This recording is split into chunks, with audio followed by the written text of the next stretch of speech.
going on, good people? Welcome to IcebergThoughts. Appreciate you coming in. Hit that like button if you would. If you haven't already, hit that subscribe button. Much appreciated.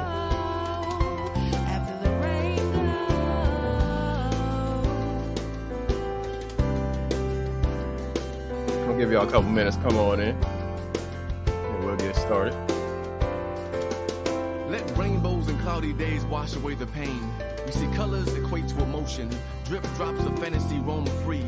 If you listen closely, you can hear the melody whispering softly. The fusion of solution, blocking out question, doubt, and fear. Lingering light lasts beyond shadows.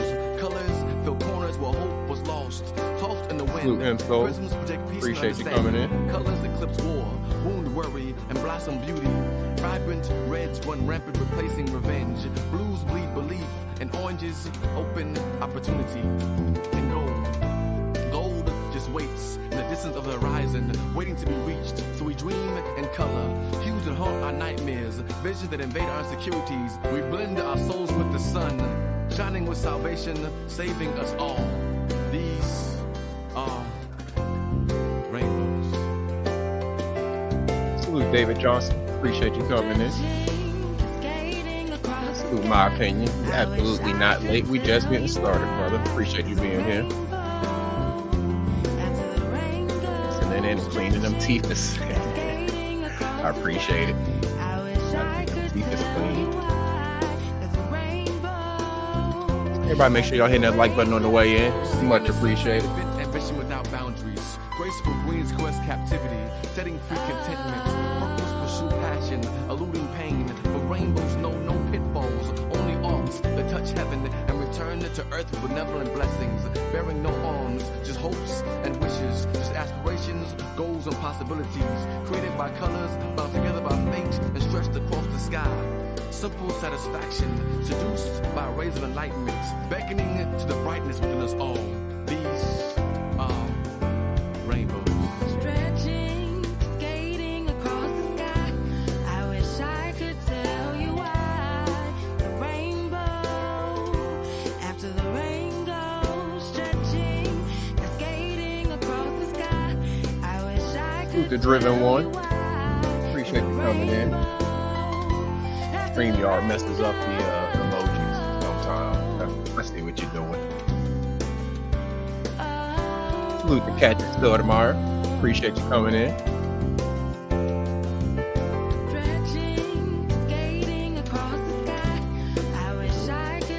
Josephus 3 that you're listening to. You can check them out on all your different listening platforms. And check out the Poetry Cafe.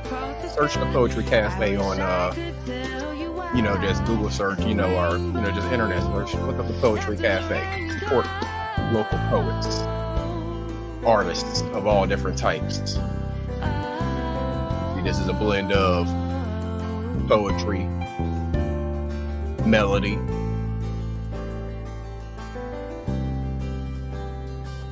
they mix it with hip hop, they mix it with all types of things.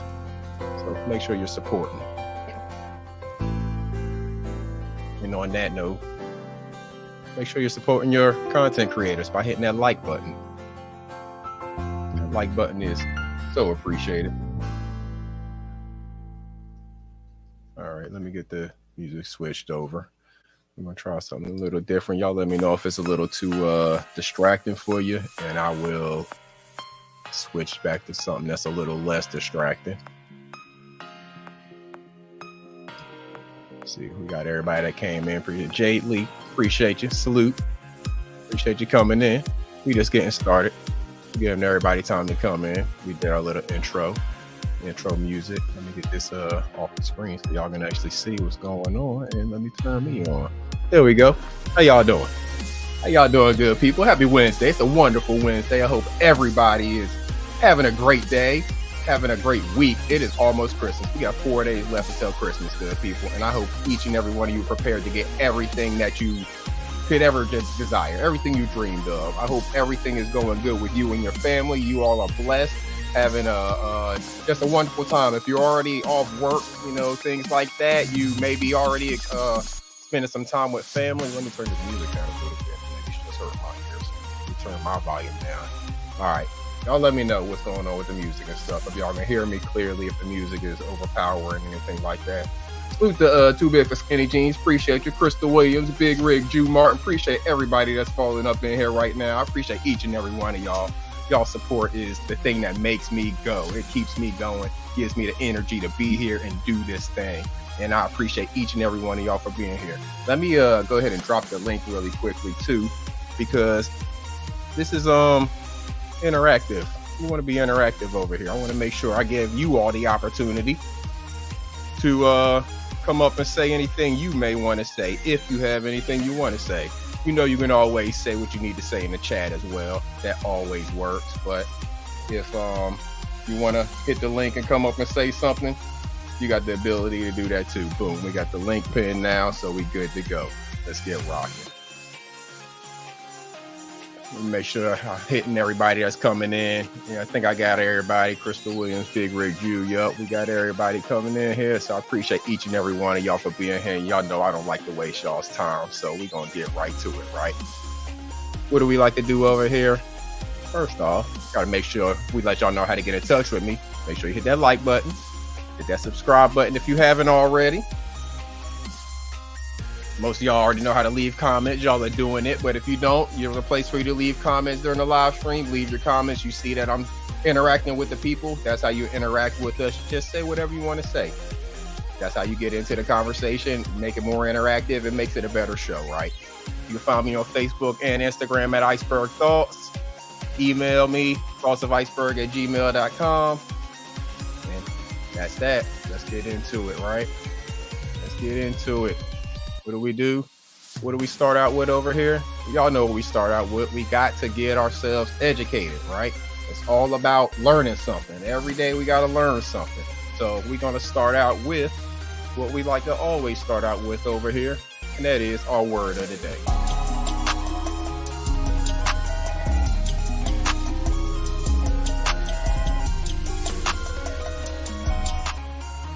Word of the day, December 21st. 2022. We're headed into the holiday season, and it's a season that is, should be joyous occasion for us to come together with family.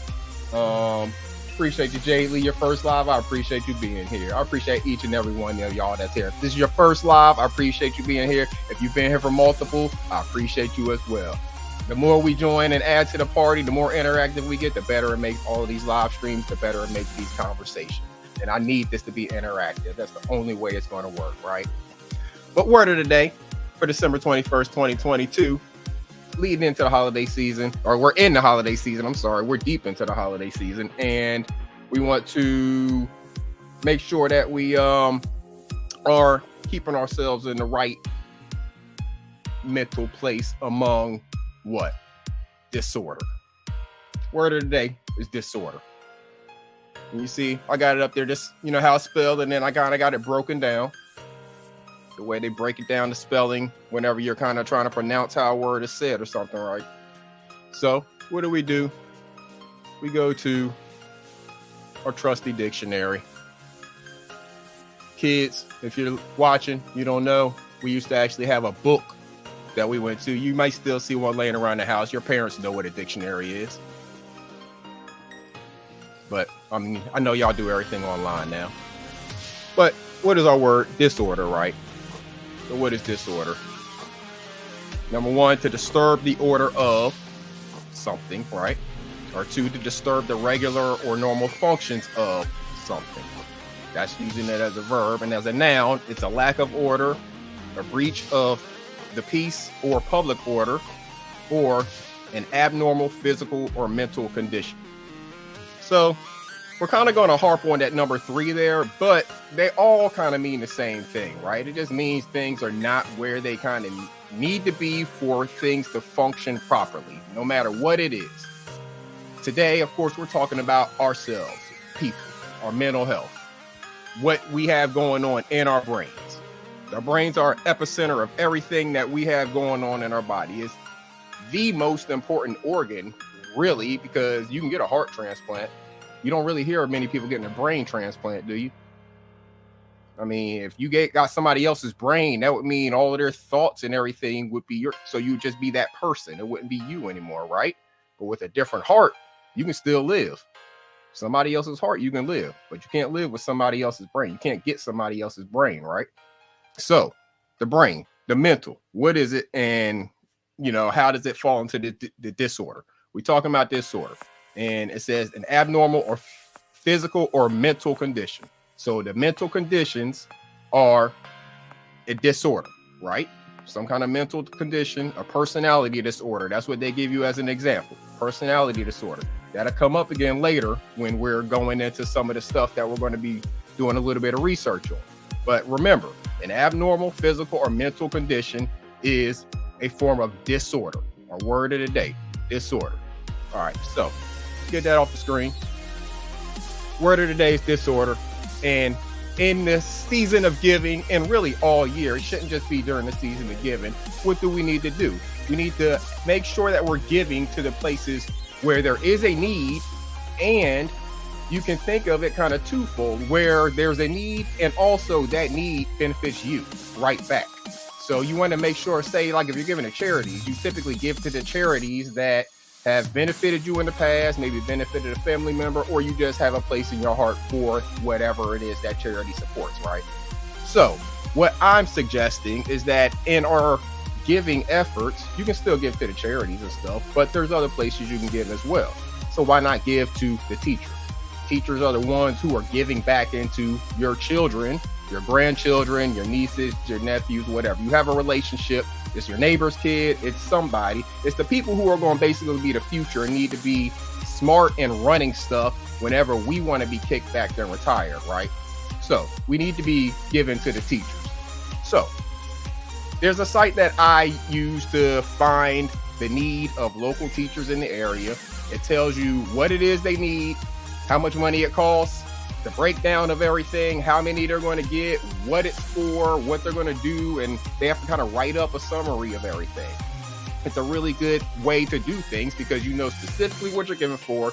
It tells you how much money they need to hit their goals. When they hit the goal, they'll send you thank you messages and all that stuff. You can write it all off. It's 501c3 tax deductible, everything. So check it out. You'll see what government-funded classrooms look like. You'll see what teacher-funded classrooms look like. Over on the right-hand side, it tells you the website to go to.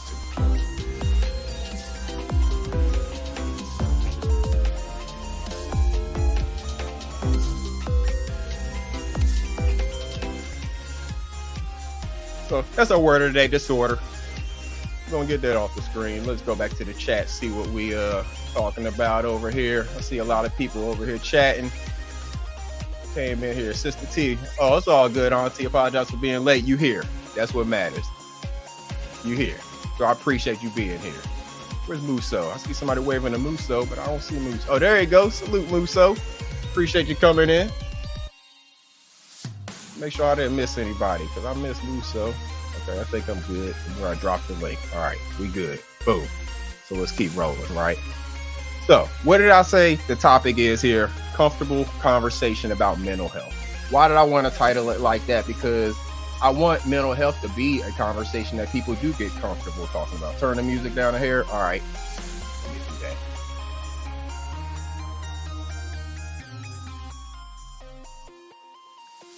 Let me know how that is right there.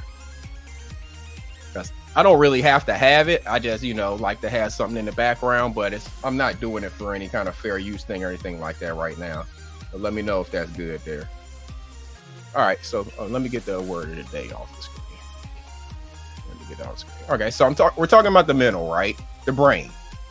That's, the mental for me. It's up here in our head. And I think, again, it's one of the things that is most important for each and every one of us, but it's actually probably the most neglected as well when it comes to just in general. We don't do a whole lot to take care of our mental, put a whole lot of focus on our mental. If we really think about it, there hasn't been a whole lot of talk openly about mental health until the last maybe 10 years, maybe 10 years. I don't even know if it's been that long, but mental health talks were kind of a stigma and people weren't allowed to talk about it because people thought, oh, you're going to they always say a shrink or something like that, as opposed to saying a counselor or therapist or whatever other name. Going to talk to your pastor, and they have a training and a background in therapy or counseling is the same thing as talking to, a licensed counselor and therapist if they have those licensing and training. So it's not a stigma when you do it. It's just something that people do and need to do. We all need to do. We all need to have those outlets, right? So taking care of the mental, that's what it's all about. I named it Comfortable Conversation about mental health because it needs to be comfortable. We all need to be able to come here and talk about it. That's why the link is pinned right now. If anybody wants to come up and talk about an experience, if they have training in any of this stuff, whatever it is, if they want to talk about it, we need to be able to talk about it. We need to open up all of the basically airwaves, and we need to open up all the avenues so we can have these open dialogue and communications about this, because that is how people actually take care of their mental health, is talking about their mental health. So we have to remove all stigmas from it. So in the process of doing that, that's why I want to open up this platform. That's why I want to have the conversation, talk about the stuff. And again, I'm going to be talking about things from my point of view. I'm going to give the disclaimer right now. Some of the subjects we're going to be talking about, or that I'm going to be discussing, are sensitive subjects. I can guarantee each and every one of you that are listening to me either are going to know someone who some of the things I talk about has impacted, or they may have impacted you yourself. I guarantee everybody that is hearing my voice is going to have some form of connection to some of the things that I'm discussing. So they're going to be sensitive subjects. They may make you feel a certain kind of way inside. And I understand that, and that is totally okay. That is welcome. That is what you're supposed to do. Feel a certain kind of way about stuff if, it gives you a certain kind of feeling. So with that being said, if you feel a certain kind of way about something I say and it makes you upset with me, let's take a pause and evaluate what it is that I said, because I didn't say anything direct to you and I didn't say anything directly trying to harm you, right? So you shouldn't be upset with me. Now, if you're upset about what it may have brought up in the situation, I understand that. And that is what I actually would like us to talk about. If I can be an outlet source for that in that moment, and you get it off your chest or whatever, and it helps you, then I am more than happy to sit here and listen to whatever it is that I stirred up by me talking about this, and you getting it out there and off your chest. Because I really do think it will help you to get it off your chest. And if you have to do that, use me to do that, I'm okay with that. I will be okay after the end of the conversation. You see what I'm saying? There's no way for me to take it personal because we don't know each other personally. So that is something that I want to open this platform up for. I want you to be able to do that here if that's something you want to do. So one thing, and let me talk about my shirt really quickly. Let me get this off the screen because it's going to help me in discussing what I am getting ready to have us do. So I'm wearing this shirt. It's a Rise and Flow shirt. Rise and Flow is the name of a yoga studio that I have gone to numerous times. I love the owners and the instructors at the studio. They're all great people. And really, yoga and the practice of yoga is a great practice that all of us can benefit from. You get strong doing it, and it's also calming. It's also mental health focused. Yoga and the practice of yoga focuses around you protecting your mental health and you getting in tune and in touch with being able to control certain things so you can be at peace, stuff like that. So whenever we are doing things like yoga, meditation, getting in those quiet spaces, taking that quiet time to do whatever it is that brings you to a place of kind of grounding and peace, those are healthy things. Those are things that we need to encourage within ourselves and encourage within one another. So appreciate you, Driven One, for posting that link. Yes, absolutely. Thank you. Yes, riseandflowllc.com. Go there if you are interested. They're Virtual. They have a ton of virtual classes, virtual yoga classes. Go check it out. It's not very expensive. Trust me, you will get benefit out of doing yoga, and you can do it right in the comfort of your own home. You can make a space in your home and do it. You don't need a lot of space, but you will be relaxed. You will get stronger if you commit to doing it. And you will find ways to just change a whole lot about yourself. One thing I'm getting ready to have us do right now, and it's something that I encourage you to really adopt into your repertoire whenever you feel the need. Whenever you feel the need, because the needs come at different times for different people for different reasons, right? But we're going to turn the music off. That's the first thing we're going to do. All right, so the music's off. So unless you're driving or unless you're in some type of situation where it would be dangerous to do so, one thing that I always suggest to anybody whenever I'm talking to, say, like a coworker, there's coworkers that I have a relationship with as far as we have communication. There's other ones that is like, don't talk to me, you know, but the ones that I actually do have communication and stuff with, say like they're getting ready to prepare to go into an interview, right?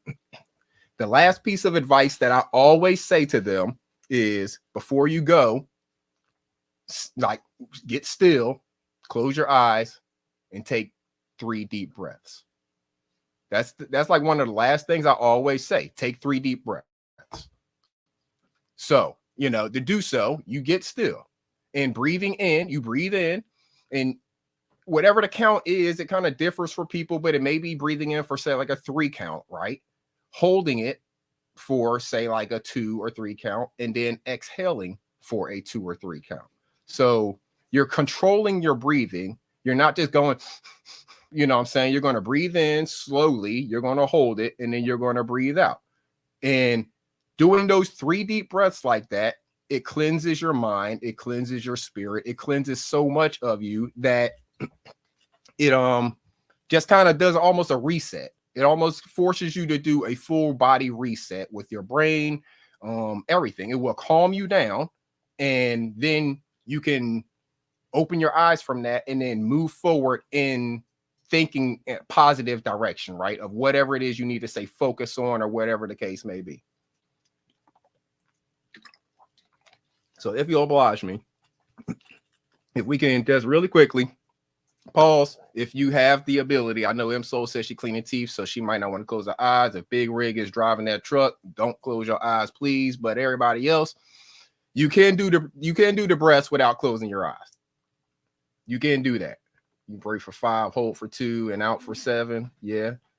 Hard reset for myself. Yeah, right. So the pattern and the length of time that you're in and out is going to kind of vary, but you want to do them kind of consistent, and you know how long you're breathing in should almost equal how long you're breathing out. Breathing out may be a little bit longer because you may just be exhaling and pushing more air out. But what you're trying to do is push out all of that old bad air, all that old bad energy, right? With those exhales, with the inhale, you're breathing in new life, new energy. And with those exhales, you're pushing out all that bad energy. You're forcefully exhaling out, right? You know, so let's do it real quick, right? All right, let's go.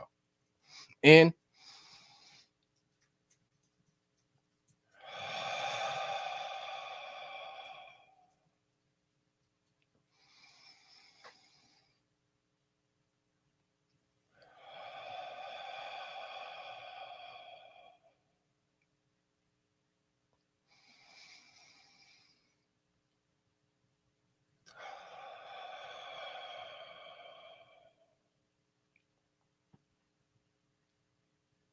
And after your 3 breaths, I'm not going to come at you hot. I'm not going to come at you yelling at you. I'm going to come at you with a little bit of softer tone. But after your 3 breaths, yeah, don't be afraid of sound when you're coming out. Exhale. Absolutely. Push that sound out. Exhale. Push out with force when you're exhaling. Get that old bad air out of your lungs, out of your body. You've just breathed in new, fresh life. With those exhales, forcefully push that air out. That's what you want to do. You can do that at any time. If them kids are getting on your nerves, fine. However long that took you, that didn't take you a minute. So find you however many seconds of space when you standing there at the sink. The kids are getting on your nerves, yelling in the background, but you can, and with your hands in the sink washing dishes, just close your eyes, take them 3 breaths, and then open your eyes, and it's all different. Works for me. I believe it'll work for you too. Just got to give it a try. But to me, it is golden. I learned this through, I believe I learned this through yoga. I may have heard it a little bit before then, but I believe I put it like this. I solidified it through yoga because Stephanie really harped on mental health because she was in a car accident and had an actual kind of brain injury, and she had to work herself back in a lot of ways. So she harped on mental health and mental wellness, right? Mindfulness and all of that. So breathing is a technique that I don't know if she picked up through her rehab and stuff or what, but breathing is a technique that she definitely reinforced with us, and how to properly breathe and how to, do cleansing breaths and all of that stuff. So it's something that I want to pass on to you all, because I believe, again, our mental is probably one of the most important things that we have. Well, it is, because again, you don't get brain transplants, you get heart transplants, you get all these other organ and limbs replaced with other stuff. They don't replace your brain. When your brain dead, is done. You know what I'm saying? Your heart, they can change that out. So all right, let's get some music back on. I'm gonna change the music. I'm gonna go to what we used to use.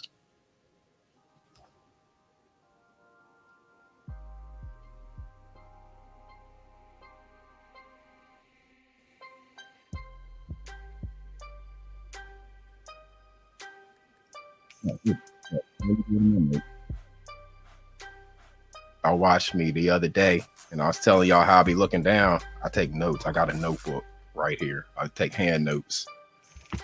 So, all right, we did our breathing. Oh, yeah. I was supposed to play something. I forgot about it. See, I'll be making stuff, and I'll be forgetting all about it, right? So, I did all this talking about breathing, right? And I was supposed to play that, but I didn't, so oh well, I played it now. Y'all saw it. I took the time to make it, so I figured I should play it, right? So moving right along, why is our mental health so important? Well, I mean, I've talked about it a little bit thus far, but let's get deeper into the mental health aspect of things and what has been going on, let's say, with mental health, to let us know how important it is. A lot of us know that if something is really important, it kind of tries to get buried under the rug by whoever, whether it be the government, whether it be some organization, corporation, whatever the case may be. It's something that they try to hide because they know it's of really the utmost importance. And if it gets out to the public and the public knows about it, it's going to become a storm of, everybody trying to catch up to whatever it is about, right? So, I was talking about breathing. Could have had us over here dancing. Yeah, right. I was slipping on that. That's all right though. That's my bad. I'm gonna try to stay on track. See, I went away from my notes, and that's what messed up. I got to keep looking at my notes, right? So, with the vein of looking at my notes, let's talk about the corporation really quickly that try to cover up things when it comes to our mental health, because we talk about mental health and a lot of people just think of it in very narrow terms. They don't think about it as global, worldwide, impacting everybody, let's say, right? That's the way I think about it, as mental health has an impact on everybody. And I'm going to show you how, in some way, shape, or form, you're going to look at yourself and see where it has an impact on you and pretty much everybody as well. I'm going to show you that before the end of the stream if you stay with me. So let's look right here. This is from 2015. Now, I said we're just really started opening up the conversation and the dialogue about mental health within the last, let's say, about 10 years, right? And I'm going to kind of let you remember that, because in 2015, that movie Concussion came out. Y'all remember that? Y'all remember the movie Concussion, right?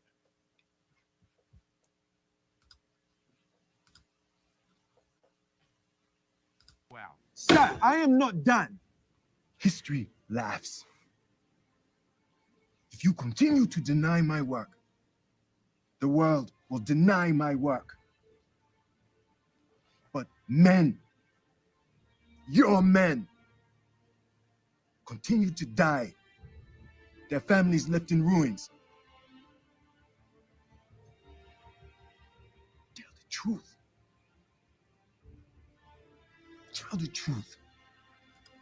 So y'all remember that movie, right? Concussion. That's the movie about the National Football League and the doctor who was diagnosing the concussions kind of early on, and the CTE. He's the one who I think discovered the CTE that was building up in the football players' brains from the repeated head injuries. And the NFL basically tried to bury it under, the thing, because they knew that the lawsuit was coming with it. They knew that I don't think they knew a lawsuit was coming with it. The lawsuit came because of it, but they did that because, like the doctor said, I'm not going to play any more of the clip, but if you remember the movie, the doctor was saying that if the mothers of 10-year-olds got a hold of this information, basically little league football would stop existing, which meant college football, high school football, college football would stop existing, and eventually the NFL. It was all about money for them. It was all about the money and keeping that pipeline coming.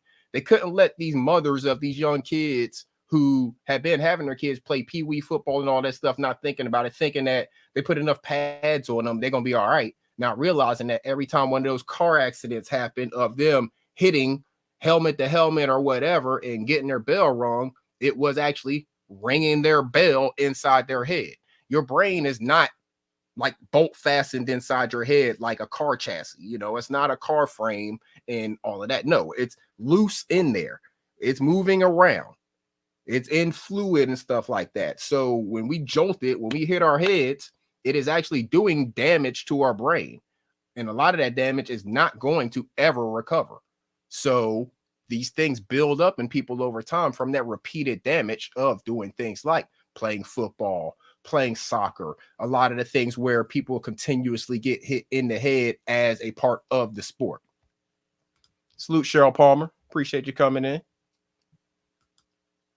But that is what they were trying to do in that instance. That's just one instance of corporation trying to cover it up, right? We know how popular the National Football League is and how their stuff would have went down the drain if they didn't have the pipeline continue coming of putting players in the league. Agreed. The brain is absolutely not designed to take that. It's not designed to take impact like that. Think about anybody who's been in a car accident and they think about just the jolt they get from it, right? And like if they did hit their head, let's say on the dashboard or windshield or whatever like that, those people, not just because of the lacerations, those people typically end up in the hospital for a little while and end up a little messed up for a little while. The football players are doing that pretty much every game and then coming right back out sometimes 4 days later and doing it again. They play on a Sunday and then play again on a Thursday.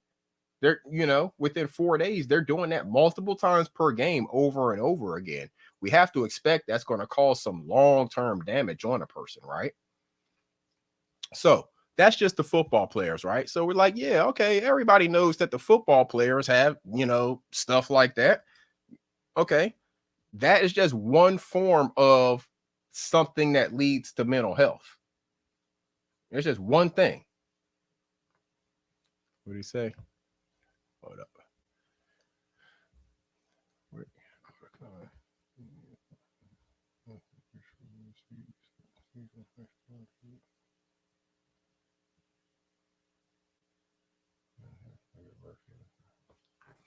Okay. You stuck at work. Okay. That's all good, Muso. It's all good. I appreciate you being here anyways. But all right.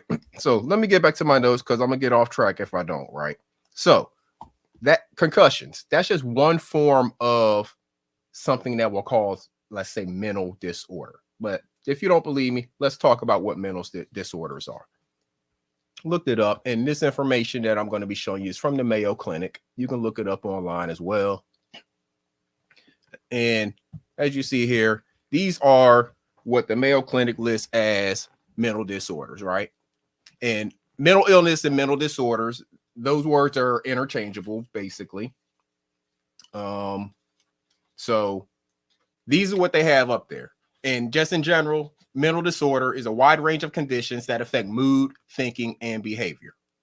So these are the most common types that they have listed up here. Clinical depression, which is a mental health disorder characterized by persistently depressed mood or loss of interest in activities, causing significant impairment in daily, I think it says activity. Hold up. I got it pulled up over here.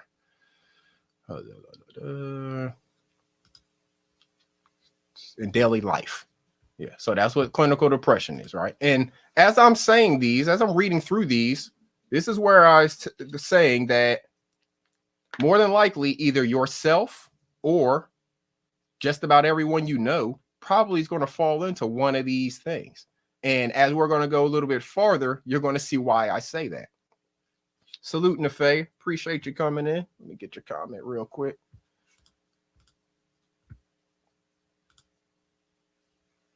Salute to you. So, all right, moving on. Anxiety disorder, a mental health disorder characterized by feelings of worry, anxiety, or fear that are strong enough to interfere with one's daily activities. Probably applies to a lot of people, right? Bipolar disorder, a disorder associated with episodes of mood swings ranging from depressive lows to manic highs. Probably know some people who qualify for that. You know, they may be borderline and they may not be somebody that wants to go get themselves as diagnosed bipolar, but if they did, they could probably get the help they needed. So being bipolar wouldn't be something that controlled their life.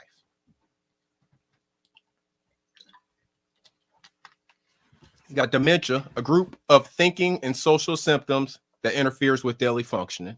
Now we know sometimes dementia comes on with age, but there are things that we can do before we get to that place to help our brains not kind of go that way. Now we know there are other conditions that, you know, happen to people that kind of makes those things take on faster, Alzheimer's and stuff like that, that makes those things accelerate. But I'm talking about in just the general terms of general dementia, right? Attention deficit and hyperactivity disorder, a chronic condition including attention difficulty, hyperactivity, and impulsiveness. So that one right there is one that back during my generation of being a child, and now I didn't get diagnosed with it, but they were handing out medicine to parents, especially to moms, to give to their little boys, like single moms. They were handing out medicine, Ritalin and other medicines like vitamins to single moms to give to their little boys to, quote, treat them for this ADD, ADHD, and stuff like that.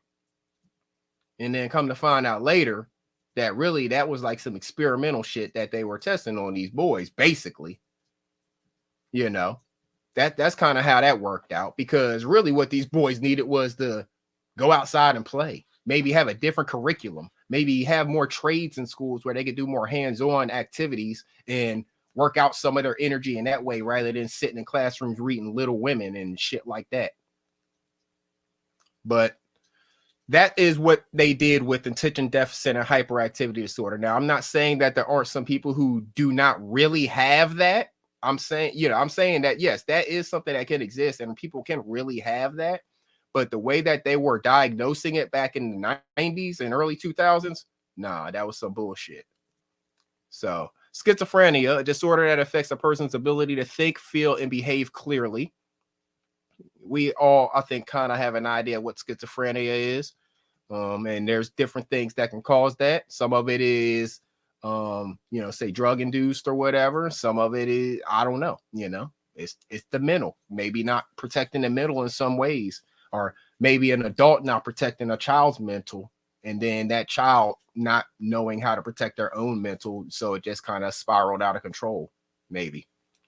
Obsessive compulsive disorder, excessive thoughts, obsessions that lead to repetitive behaviors or compulsions. Autism, a serious developmental disorder that impairs the ability to communicate and interact. Now, I can't speak on autism. I don't know how or why autism happens. That's something that God gonna have to tell y'all about that. I don't know.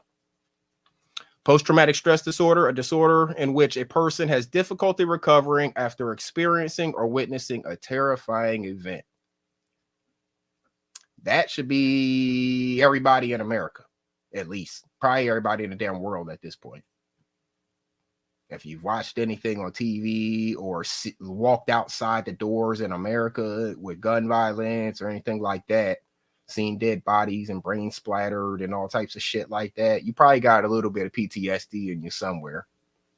Just growing up in the hood or, you know, anything like that, you probably got some PTSD in you.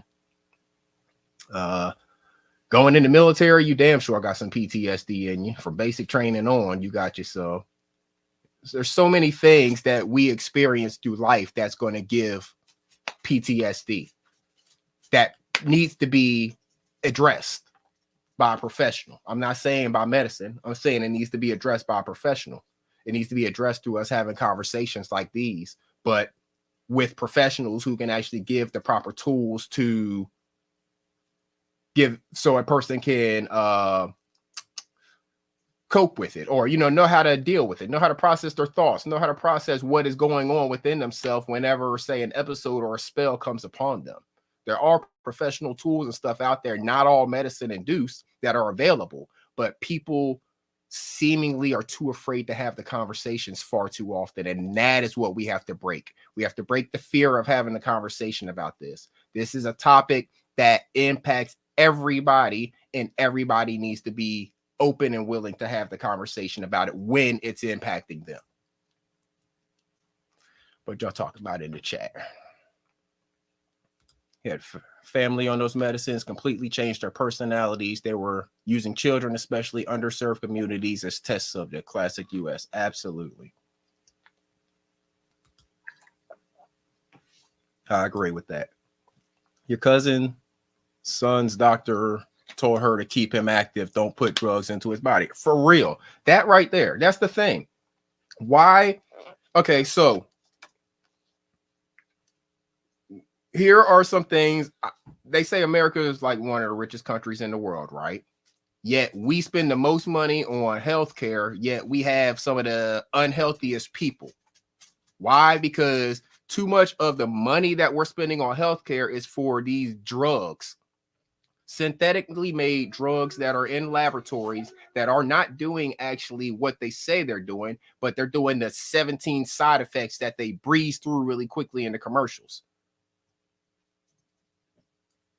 So whenever we're talking about kids, if the adults are willing to take any and everything for some kind of cosmetic issue, you know, again, like I was talking about, they have the stuff for eczema, but it causes 15 other side effects, but you're willing to take that because you want to look pretty on the outside and don't care what it does on the inside. And then that same person is willing to put drugs into their kid's body because, hey, they don't feel like the stuff hurts them, right? Those drugs are cocaine based, right? All of the drugs are either cocaine or heroin based. All of them. In some way, shape, or form. So what they're doing is getting your kid laced on cocaine or heroin at a young age, and then they tell you that there's an epidemic in America when your kid is stealing your prescription drugs out of the medicine cabinet when they get a little bit older, or when your kid is basically getting themselves sent to a hospital just so they can get drugs prescribed to them so they can stay up on their high. But it all goes back to when they said you needed to put your little boy on that Ritalin because he has attention deficit disorder, all because he doesn't want to sit still in a classroom listening to a teacher that's telling him to sit there and read Little Women. And as the single parent who, you know, feels somewhat, you know, helpless because of the situation that that person is in and the system's lack of help, you're like, okay, yeah, that makes sense. I ain't got time to really deal with it. So that's how we got so many people on these drugs today. It all goes back to that. What else y'all talking about? People walk around daily with unaddressed trauma. Yes. I believe pretty much anybody who is not or has not sought some kind of therapy or counseling at any point in time in life is definitely walking around with unaddressed trauma, because we've all experienced some form of trauma at some point in time. I mean, I don't think anybody's living that just charmed of a life that they haven't experienced any form of trauma. Loss of a pet is a form of trauma. You know what I'm saying?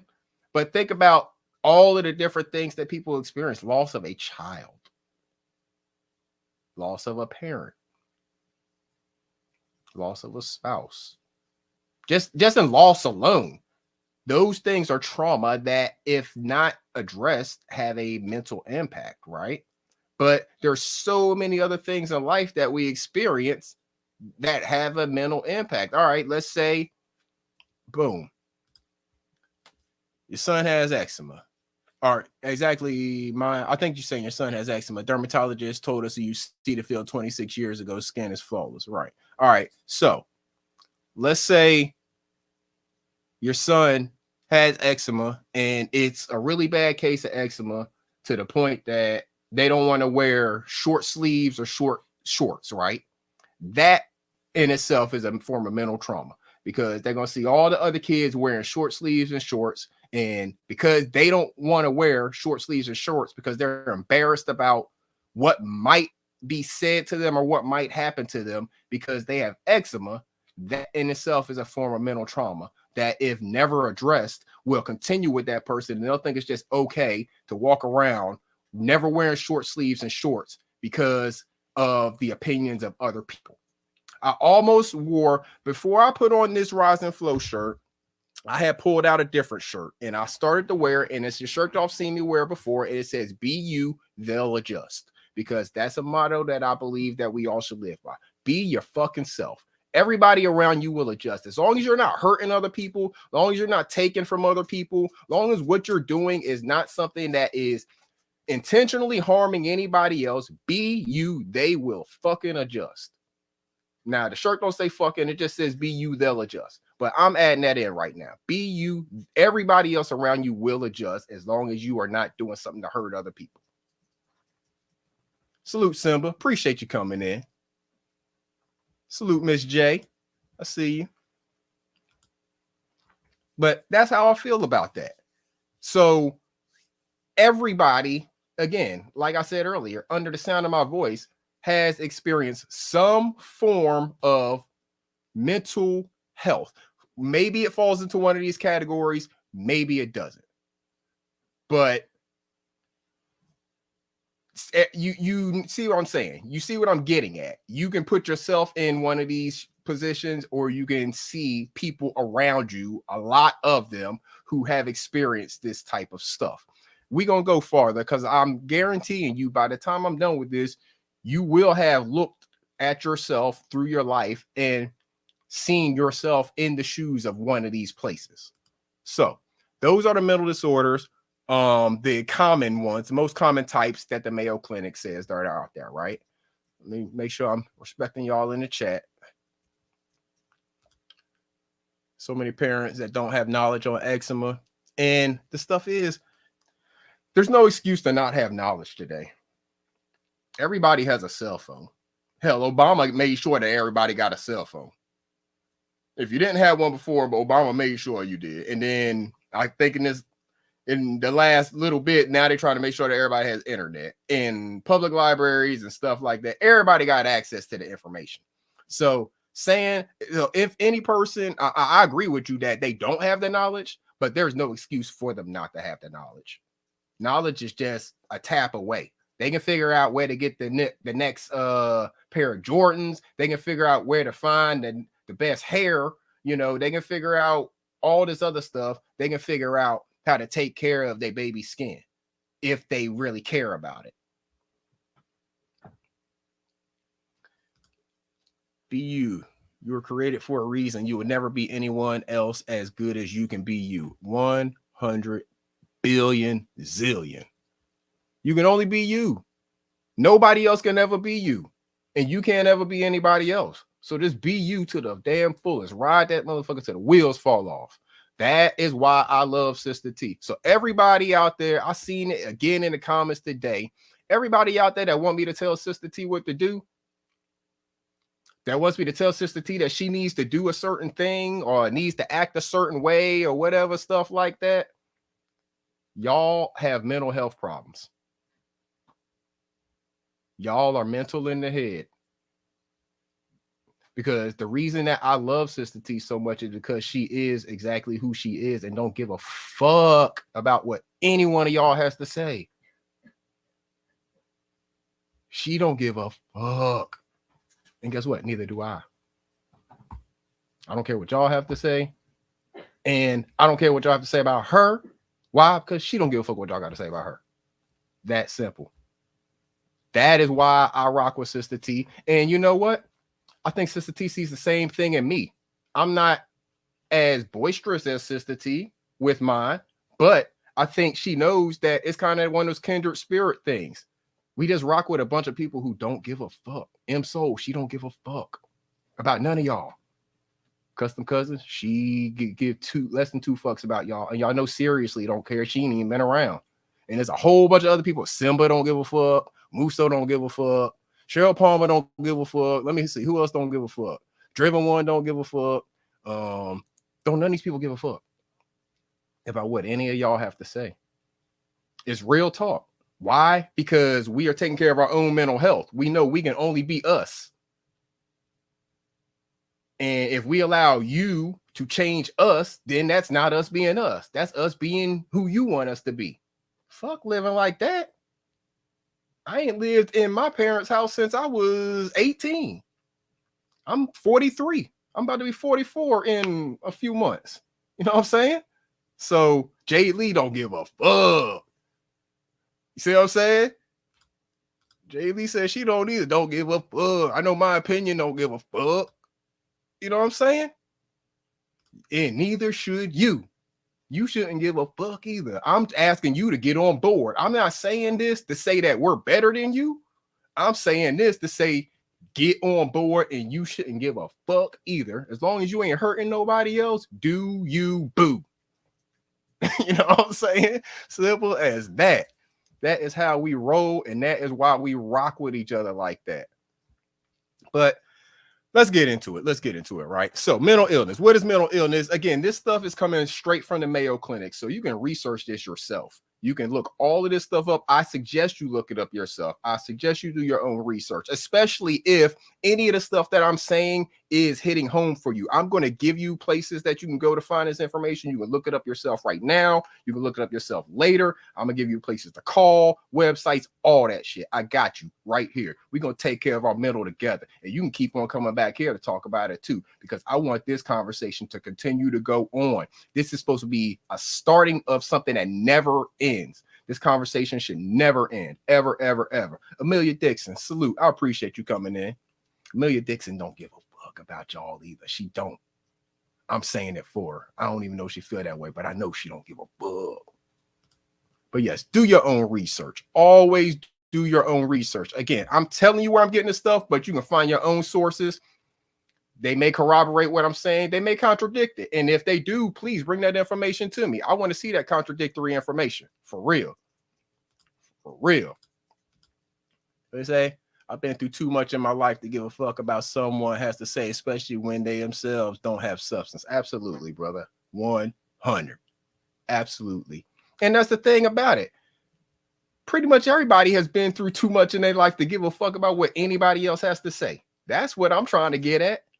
We have all been through too much to get to where we are to give a fuck about what somebody else has to say to try to control us. Fuck out of here with that. For real. What is mental illness? Also called mental health disorders, refers to a wide range of mental health conditions, disorders that affect your mood, thinking, and behavior. Examples of mental illness include depression, anxiety disorders, schizophrenia, eating disorders, and addictive behaviors. So, again, addictive behaviors, eating disorders, all of this stuff is stuff that probably it comes close to home with somebody that you may know.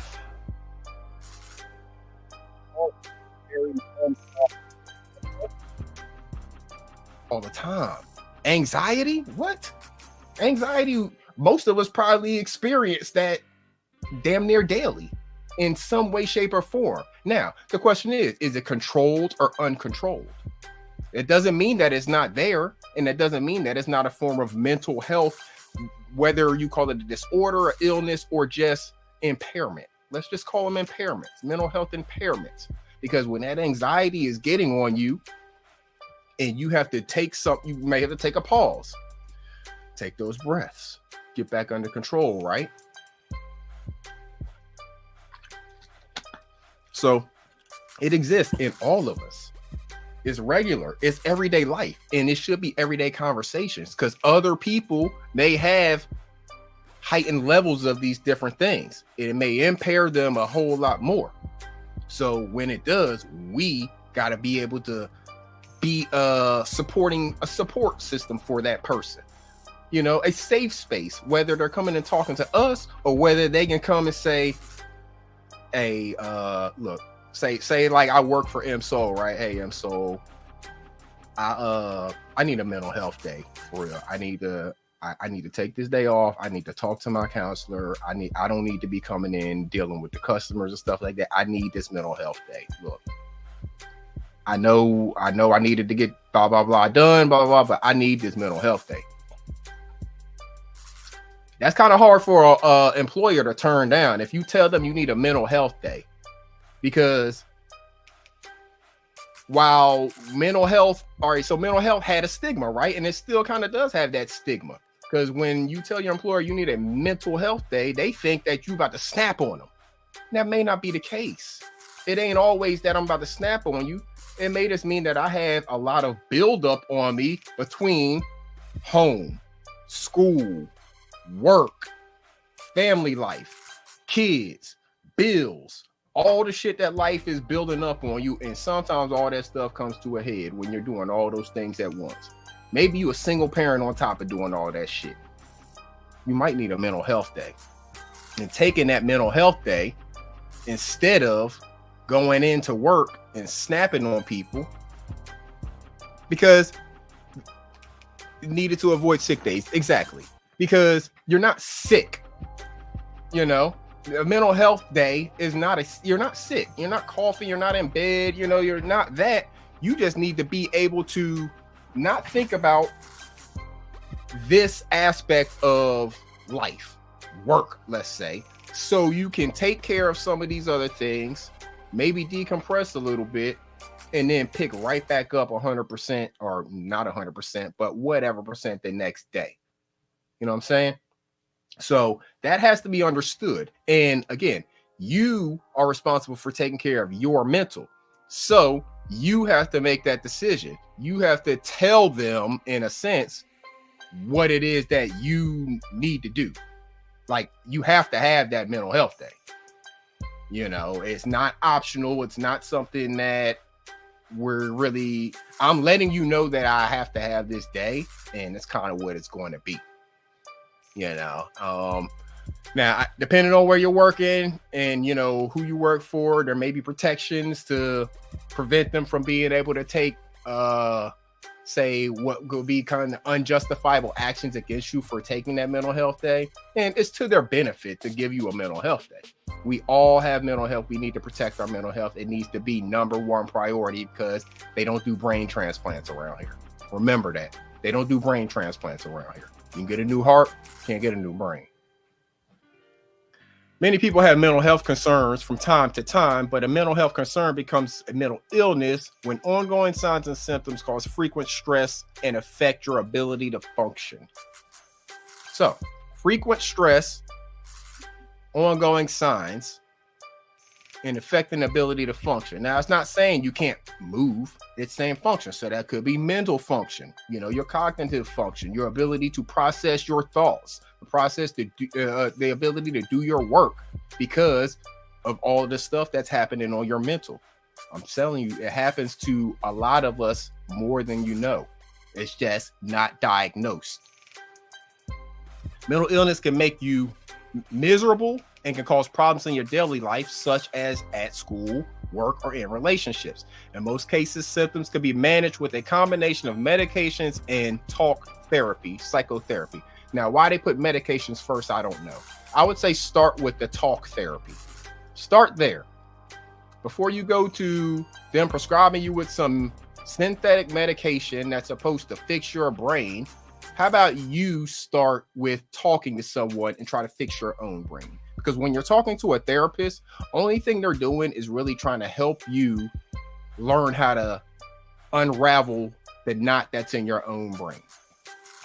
So there's a counselor that I trust who I think she refers to it as kind of like a ball of spaghetti or like a ball of yarn or whatever, you know, and say you're tracing down one of the ends of it and you're trying to get to the other end of it. But when you get it in that big old ball, you know, of your brain, it's all jumbled up and you don't know which way the path is going to get to the other side of that thought. So when all of that is happening, that could be a form of mental illness because you can't get your thought from one side of your brain through that big jumbled mess of yarn or spaghetti to the other side to see how that thought process is out, right? What's Simba saying? Kind of mentally imbalanced, so I created a space in my garage to balance my mind and do creative things to ease my unstableness. It helps and works for me. Absolutely, brother. That is what I'm getting at right here. What you were saying right there. We all need to have our place and our things that we are able to do to be able to get back into balance. You know, go into that quiet space, that safe space, whatever that space is for you with your garage. Like, for example, me, y'all see me do my garden videos out in my garden. I can get out there and get lost because I'll be out there and hours will go by because I'm just out there doing stuff, but I'm enjoying what I'm doing. I'm getting connected with the earth. I just feel at peace. I don't even think about how long it's been or any of that. I just work, doing what I'm doing. I know I'm moving stuff around, and next thing I know, it's like time to go inside and for dinner because it's about ready to get dark, you know, things like that. So same thing in the garage. When I do woodworking projects, I think that's the type of stuff you be doing too. I do woodworking projects too. I get out there in that garage in that wood shop, and it's like, how many hours have gone by? Oh, dang, you never even came inside and this, and this. Oh, my bad. You know, I didn't realize how much time was going by. But when I was out there, I was happy. I wasn't thinking. I was decompressing. You know, I go inside just like a new person because I was in my happy and safe and just comfortable space that entire time. We all need that in our lives. But if you can't get to your place, whether it's, you know, the garage or whatever, we got to be able to find a way when we're in those other places to bring it back to center, whether it's with those deep breaths or whatever. We got to be able to get ourselves back grounded and focused in that moment so we can attack whatever it is. And then once we get back home or whatever, we can go to the real space and, you know, kick back and chill for real. Salute, Monica Hollins. Appreciate you coming in. All right, so that's our overview of what mental illness or mental disorder is, all right? So what are some of the risk factors? Certain risk factors may increase your risk of developing mental illness, including a history of mental illness in blood relatives, such as a parent or sibling. So what they're saying is that it is possible that this can be genetically passed down to you. Some of the mental health conditions, some of the mental disorders can be genetically passed through, you know, just from when you're born. However, I believe even if you are genetically, I mean, again, I don't know with autism and things like that. I don't know with those types of things, but the stuff where it is more so, I don't know how to put it. Like autism, you know, it's doing stuff in your brain where it's causing real physical stuff with you, you know. But with some of the other things where we can talk them out, if we actually open these conversations up at a young age and start addressing them at that young age, I believe a lot of the kids can work through and have the tools in place and the knowledge of how to cope with whatever it is that their parent or sibling may already have and have been diagnosed with, and they should already themselves be working through as well. But you can get ahead of the process with some of the younger ones with already knowing what, you know, a parent or a sibling may have already experienced. So stressful life situations such as financial problems, a loved one's death, or a divorce. I mean, what percentage of Americans have experienced at least one of those things? Adult Americans, a stressful life situation, everybody. Financial problems, most people. A loved one's death, most people. A divorce, most Americans who have been married have experienced a divorce. The statistics say it. All of these things have potential as risk factors to you having some form of mental illness. So you're telling me that it doesn't impact you or someone you know? Maybe. Ongoing chronic or medical conditions such as diabetes, brain damage as a result of serious injury, traumatic brain injury such as violent blow to the head. What the hell is football? Every single play. Violent blows to the head. So we don't expect every football player to have some form of mental illness when they do this from youth age all the way into their 30s if they play a long career, 40s if they play a really long career. You don't expect them to have some form of mental illness. And we're talking about the violent blows now. It's all right here. This all comes from the Mayo Clinic. I'm not making this up. Traumatic experiences such as military, combat, or assault.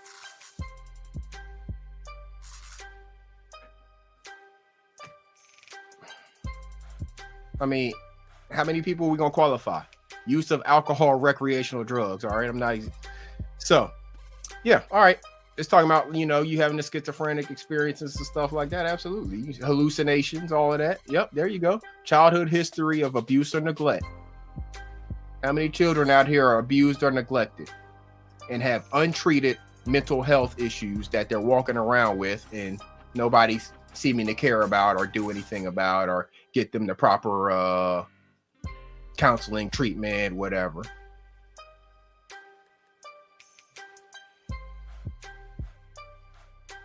Do we have a troll, Miss J? Were you not in here earlier? I mean, there was a Miss J in here earlier. But I see you saying hi now. Did you not come in here earlier? Because there was definitely one in here earlier.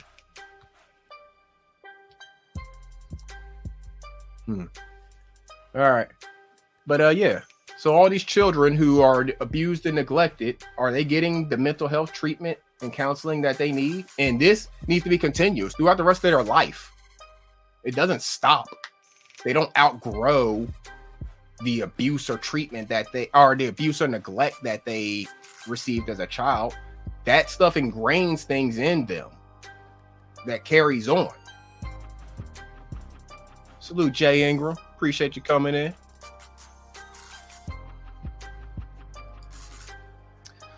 Few friends or few healthy relationships. So if you know people that only have a few friends or few healthy relationships, that could be something that leads to them having some mental health disorders, previous mental illness, because what they're saying is you being diagnosed with some form of mental illness or mental disorder, you can overcome it, I guess is what they're saying, or basically be to a point where you're no longer diagnosable of that mental illness, but you can, whether it's go back into regression in the sense of having that mental illness or maybe having some other form of mental illness or disorder. So one could develop into another.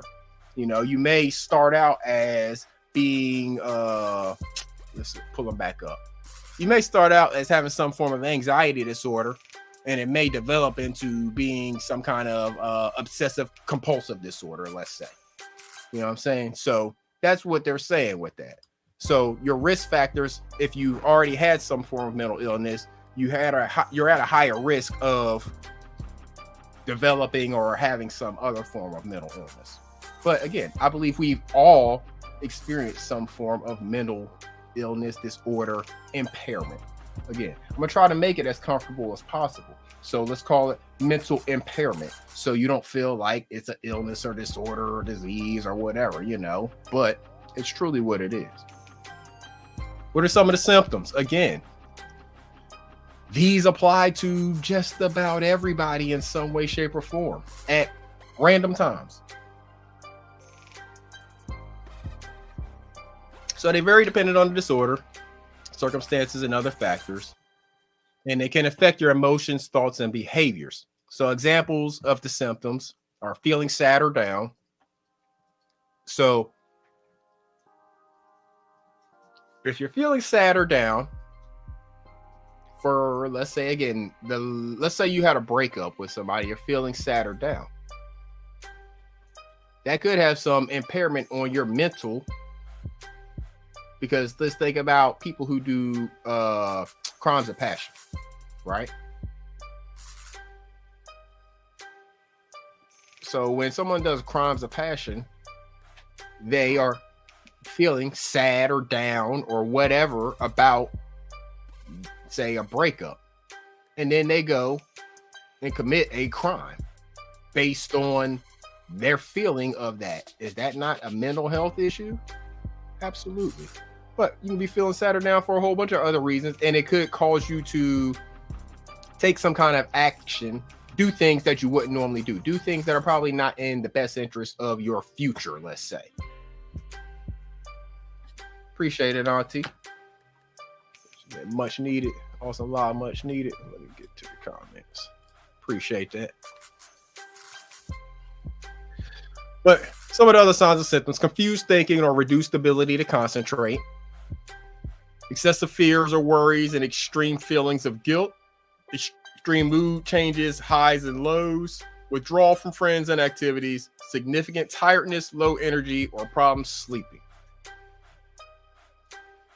How many people does that apply to? Significant tiredness, low energy, or problems sleeping. How many people does that apply to? Detachment from reality, delusions, paranoia, or hallucinations, inability to cope with daily problems or stress, trouble understanding and relating to situations and to people, problems with alcohol or drug use, major changes in eating habits, sex drive changes, excessive anger, hostility, or violence, suicidal thinking. So all of these things are signs or symptoms that someone may be experiencing mental illness. And again, I believe not all of these apply to everybody. Absolutely not. I've never had suicidal thoughts, and I hope most of you haven't either. But a lot of these apply to people on a regular, everyday basis. These are regular things and experiences that people have, a lot of them. So that would kind of lead to believe that a lot of people have mental health issues or have mental health, what I call impairments. That's what I said. Mental health impairments. How about people lying? Like, say, like a pathological liar or something like that? Absolutely. I mean, for you to be able to, look directly at people or whatever and lie to them, knowing that you're lying to them, that has to be some form of mental health impairment, whether you're bipolar, schizophrenic, whatever the case may be, or just a damn liar. But if you are just a liar like that, absolutely, I believe that could be some form of mental health impairment. Wrong with you? What did I clarify? What's wrong with you? Okay, I don't know. I missed out on something. Yeah, I missed something.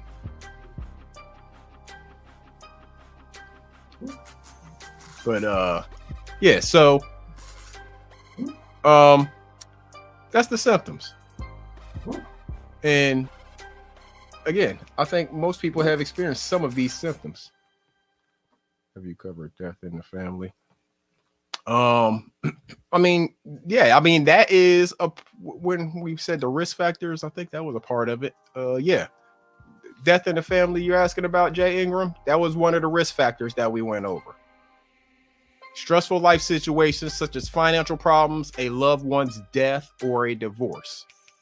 Absolutely. That is a risk factor for mental impairment.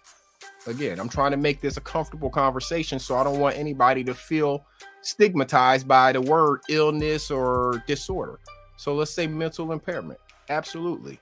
The death of a family member, whatever their relationship is to a person, is absolutely a risk factor that could push someone into a mental impairment. For sure. Too many just hit home. What the hell? That's too many of them hit home. Well, hey, That's what it is. I mean, I'm not excluding myself from this conversation. I think all of us, me included, experience these things at different times. And so said liars at the top of the list. Yeah, it's absolutely. I think that's a mental health disorder for someone to be pretty like a liar, or a pathological liar. Absolutely. I believe that falls into, again, these are just the top mental disorders, or the most common, mental disorders. But pathological liar could fall into one of these, or it could be its own separate one by itself. And again, this is from the Mayo Clinic. So another list may have that listed up there as its own thing and a whole lot higher.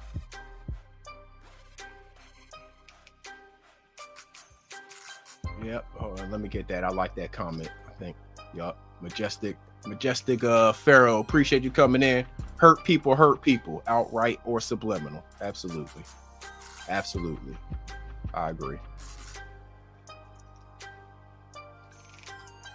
Most people suffer from many of these at once: death of a relative, financial problems, health problems. Yup. A lot of those things again. So, right. And think about it. All right, let me pull that back up real quick. So think about it. If you're experiencing all three of those risk factors at once, stressful life situations such as financial problems, a loved one's death, some health problems, you may have history of mental illness, you may have had some kind of brain injury at some point in time in the past. You just start adding these things up. You used alcohol or some kind of recreational drug that may cause hallucinations. You were neglected as a child. Some people can just add these damn things up. It's like a checklist. And so you think that person does not need to seek some form of mental counseling from the youngest of ages?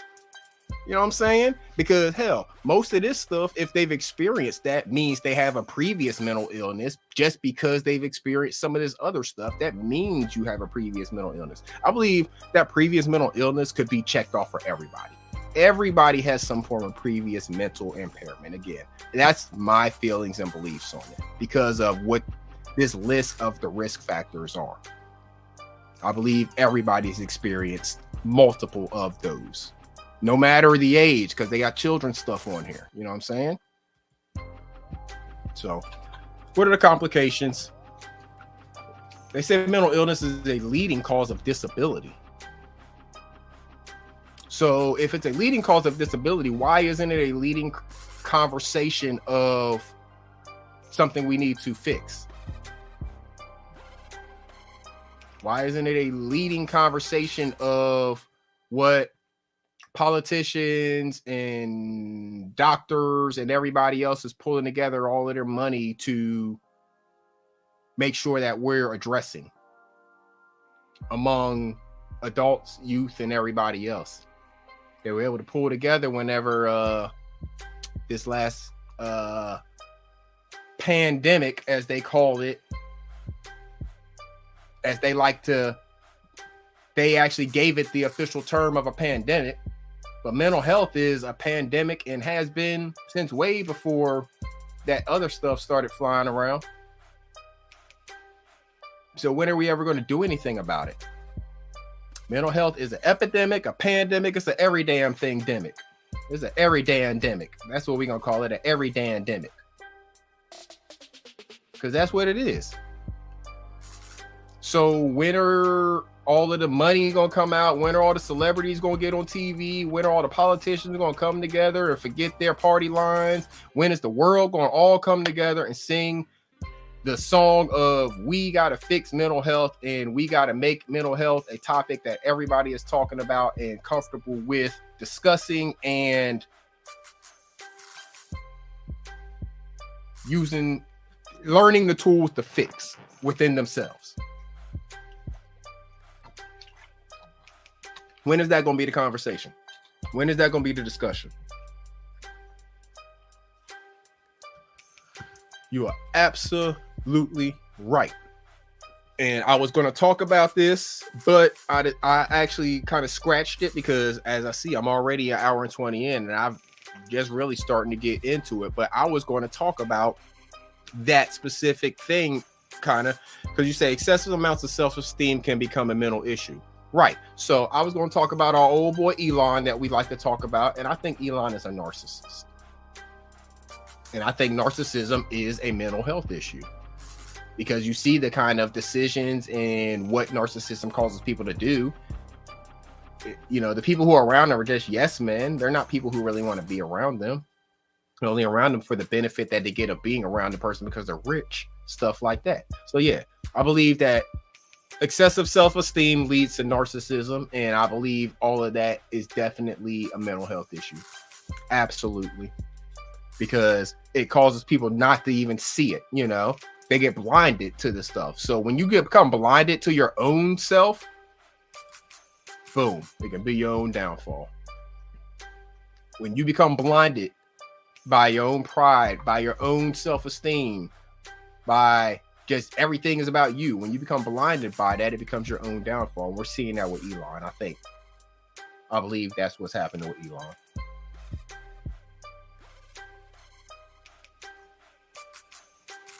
Yeah, people like that most of the time will take credit for your accomplishments. Absolutely. Absolutely. So, what are the complications? Again, they say it's the leading cause of disability. So, untreated mental illness can cause severe emotional, behavior, and physical health problems. Complications sometimes linked to mental illness include, and it's going to go through a list. So, untreated mental illness can cause severe emotional, behavioral, and physical health problems. Now, we just talked about how most of the mental health in America is not treated. I mean, we know it's not treated very well.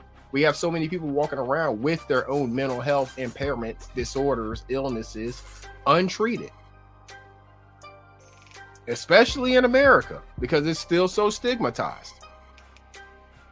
Why aren't we treating it if we know that untreated mental illness can cause severe emotional, behavioral, and physical health problems? And we know all of those risk factors and all of this stuff that pretty much says that just about everybody has maybe or is experiencing some form of mental impairment. Why aren't we treating it if we know it causes all of this and it's the leading cause of it? Do we just want people to walk around disabled all the time?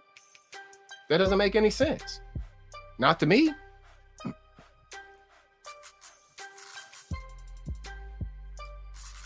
Yeah, when are the first on response going to get the proper training to help the EDPs? What are EDPs? I mean, I think I know what you're saying here, but I'm not sure what EDPs are. But I mean, I think you're saying when are the first responders going to get the proper training on helping the people who are experiencing a mental health episode. I believe that's what you're saying, but I'm not sure what EDPs are. And yeah, absolutely. Well, the thing is, in this country, we send the police to do things that they don't have any business doing.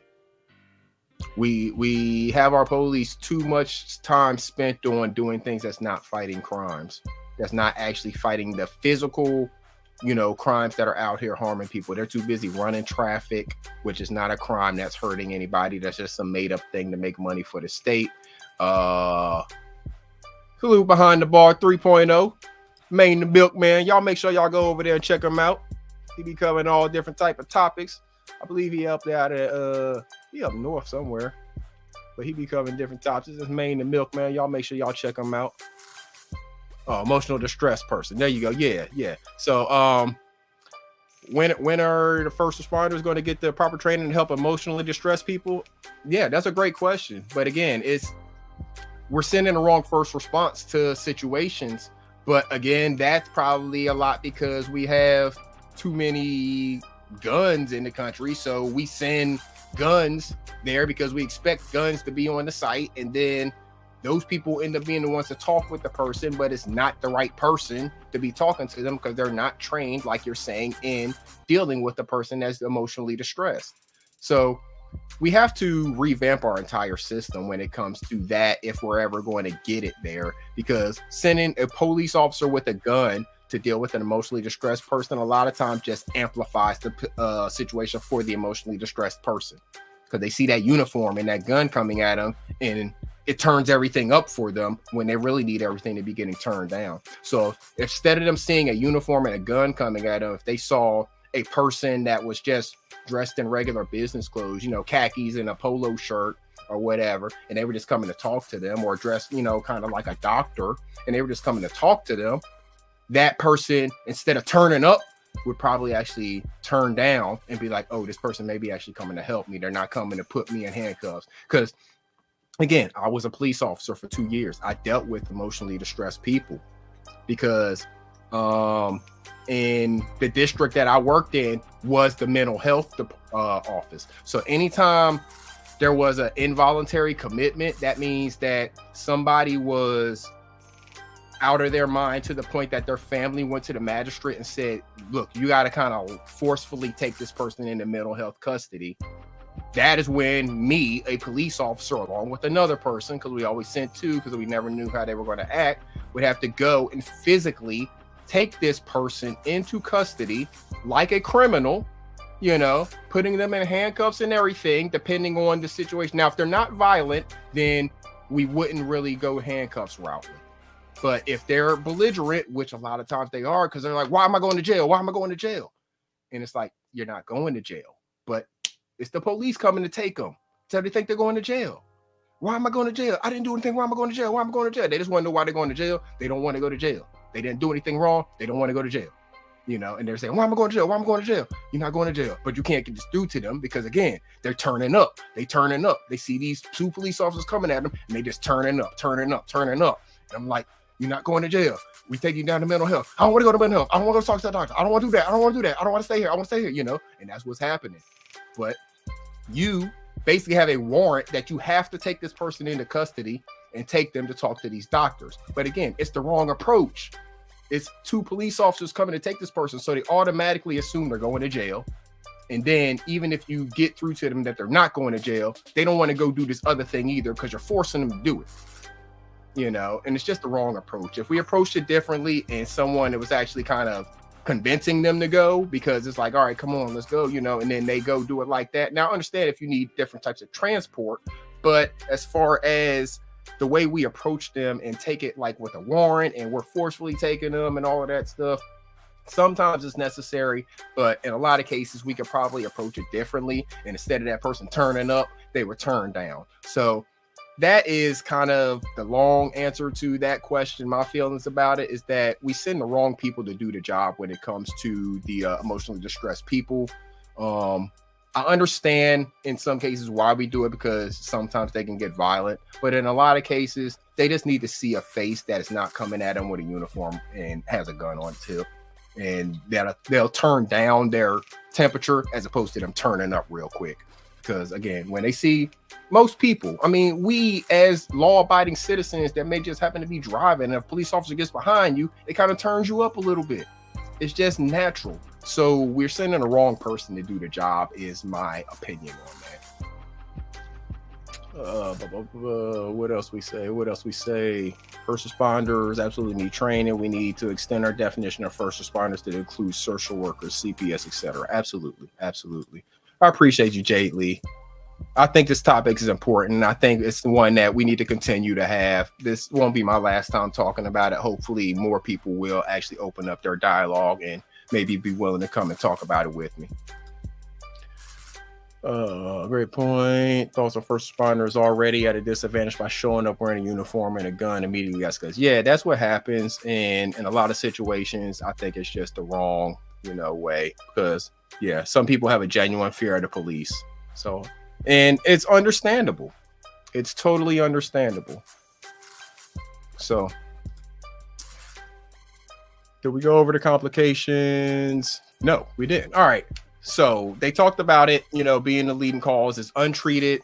So most people are walking around with some form of untreated mental illness, right?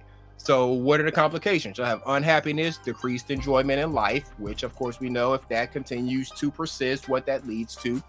Family conflicts, relationship difficulties, social isolation, problems with tobacco, alcohol, other drugs, missed work or school, and other problems related to work or school, legal and financial problems, poverty and homelessness, self-harm and harm to others, including suicide or homicide. Now we see this just built and built and built and built and built, all because of untreated mental impairments, mental illness, mental disorders that we know most everybody's walking around with. So how do we expect it not to build to that? Weakened immune system, so your body has a hard time resisting infections and heart disease and other medical conditions. So if somebody else doesn't kill you through, the harm to others, including suicide or homicide, you're going to kill yourself because you're going to weaken your immune system so your body can't fight infections, or you're going to have heart disease or some other medical condition, all because we won't get this shit treated. All because people are walking around with untreated mental illness. It's something that all we got to do is talk about in most cases. In other cases, yeah, there may be some kind of medication that's necessary, but all we got to do is talk about it. Right. Hey, listen, it's like they listen to order of how it happens. You just escalate. Oh, you start out unhappy. I'm not enjoying life. Then I start fighting with my family. Then I start fighting with my wife.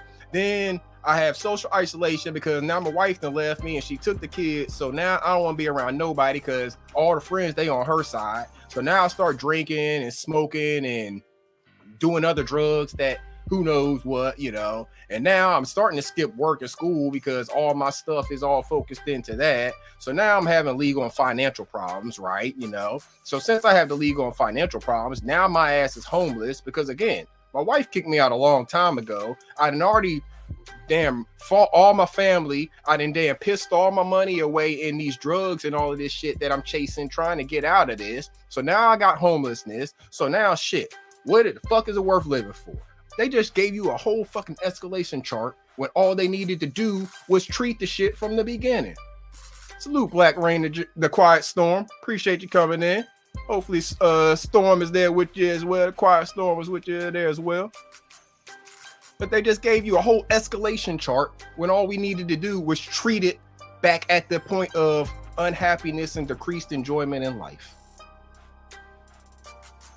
This is like a damn 16-step program when we could fix all of this shit at step 1. Family conflicts. The first time you have a family conflict, that shit damn alert you to something. And then you have the relationship difficulties. I mean, if you just got girlfriends and boyfriends and stuff, that may not be as easy to track. But if you having it with your spouse, like you actually married to this person, again, red flags. How many fucking red flags do we need before we get down to the self-harm and harm to others, including suicide and homicide? Why don't we diagnose it way before it gets to any of that stuff? I mean, I just gave a hypothetical of how it happens to people all the time. Every day it's happening to people the way I just hypothetically explained it. So once they get to the poverty or homelessness, if they don't do the self-harm and harm to their family or others, they'll just drink themselves to death, get the weakened immune system and can't fight the infections, or they'll get some kind of heart disease or liver disease or some other shit just from drinking and drugging themselves to death. All because they didn't talk to somebody about being unhappy about the situation that was happening and letting it instead go into family conflicts and all of that other stuff. This doesn't make sense, people. All we have to do is talk, destigmatize this. That is all we have to do. Undue and untreated stress is the true meaning of heart attack. That's when your heart attacks you, brother. You don't say that shit. Me, personally, people will tell you I've said this. I personally believe that stress is the number one killer. I think it's the number one cause of all of the stuff. I believe it's the number one cause of all of the different diseases. I believe it's the cause of cancer. I believe it's the cause of all of this stuff. Stress. And that's what we live in, is a world of stress. But I believe stress causes all of that. Definitely causes heart attacks. I believe it causes, again, the cancers that we see, all of that stuff. All because of stress. All because people won't have conversations. All because people won't take care of their mental. That is absolutely what I believe. People are not willing to open up to the ones that care about them the most. I've been there. That's true. That is true. But even if people are not willing to open up to the ones that care about them the most, there are other sources. Sometimes it is easier for a person to open up to a stranger, but a trained stranger. So a therapist, a counselor, when you first meet this person, they're a stranger to you. However, they are a trained stranger who can listen to you and help give you the tools that you need to be able to process and deal with whatever it is that you're experiencing that you don't want to open up to the people who know you about. It's understandable.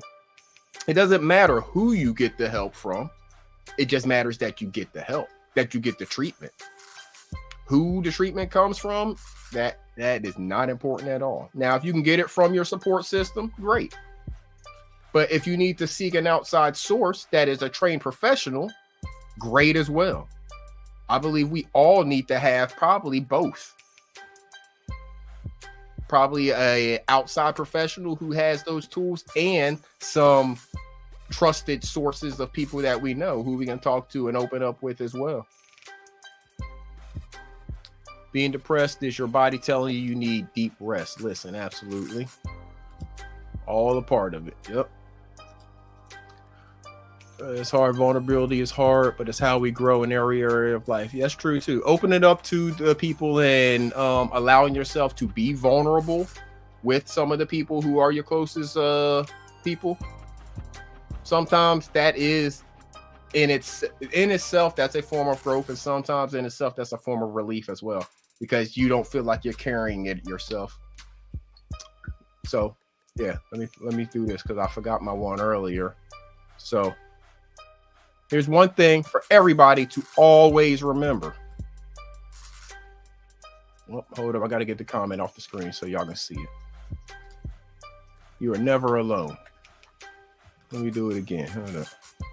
You are never alone. Ever, ever, ever, ever, ever. Doesn't matter. Doesn't matter at all. You are never, ever, ever alone in this world. Never. Nobody. Whether you hear my voice, whether someone else tells you that I said this or whatever, nobody is ever alone. Ever. If you think you're alone, you're wrong. You're lying to yourself. Stop lying to yourself. Stop doing self-harm by lying to yourself. That's another form of mental health disorder, self-harm. I'm adding stuff, there it is. Boom, self-harm. Stop doing self-harm. That's a complication. You're doing self-harm by lying to yourself. Stop lying to yourself. Well, don't worry about things because you can't stress over shit you can't change and have no control over. It will kill you. Absolutely, Cheryl Palmer. We control two things in this lifetime. There's only two things that each and every one of us control throughout this lifetime. I heard a wise man tell me this years ago. All right, so we only get one life, right? And throughout your entire life, there's only two things that you ever have control over. Your actions and your attitude. Those are the only two things you ever have control over. Your actions and your attitude. Make sure that you maintain and pay attention to controlling those two things and only those two things.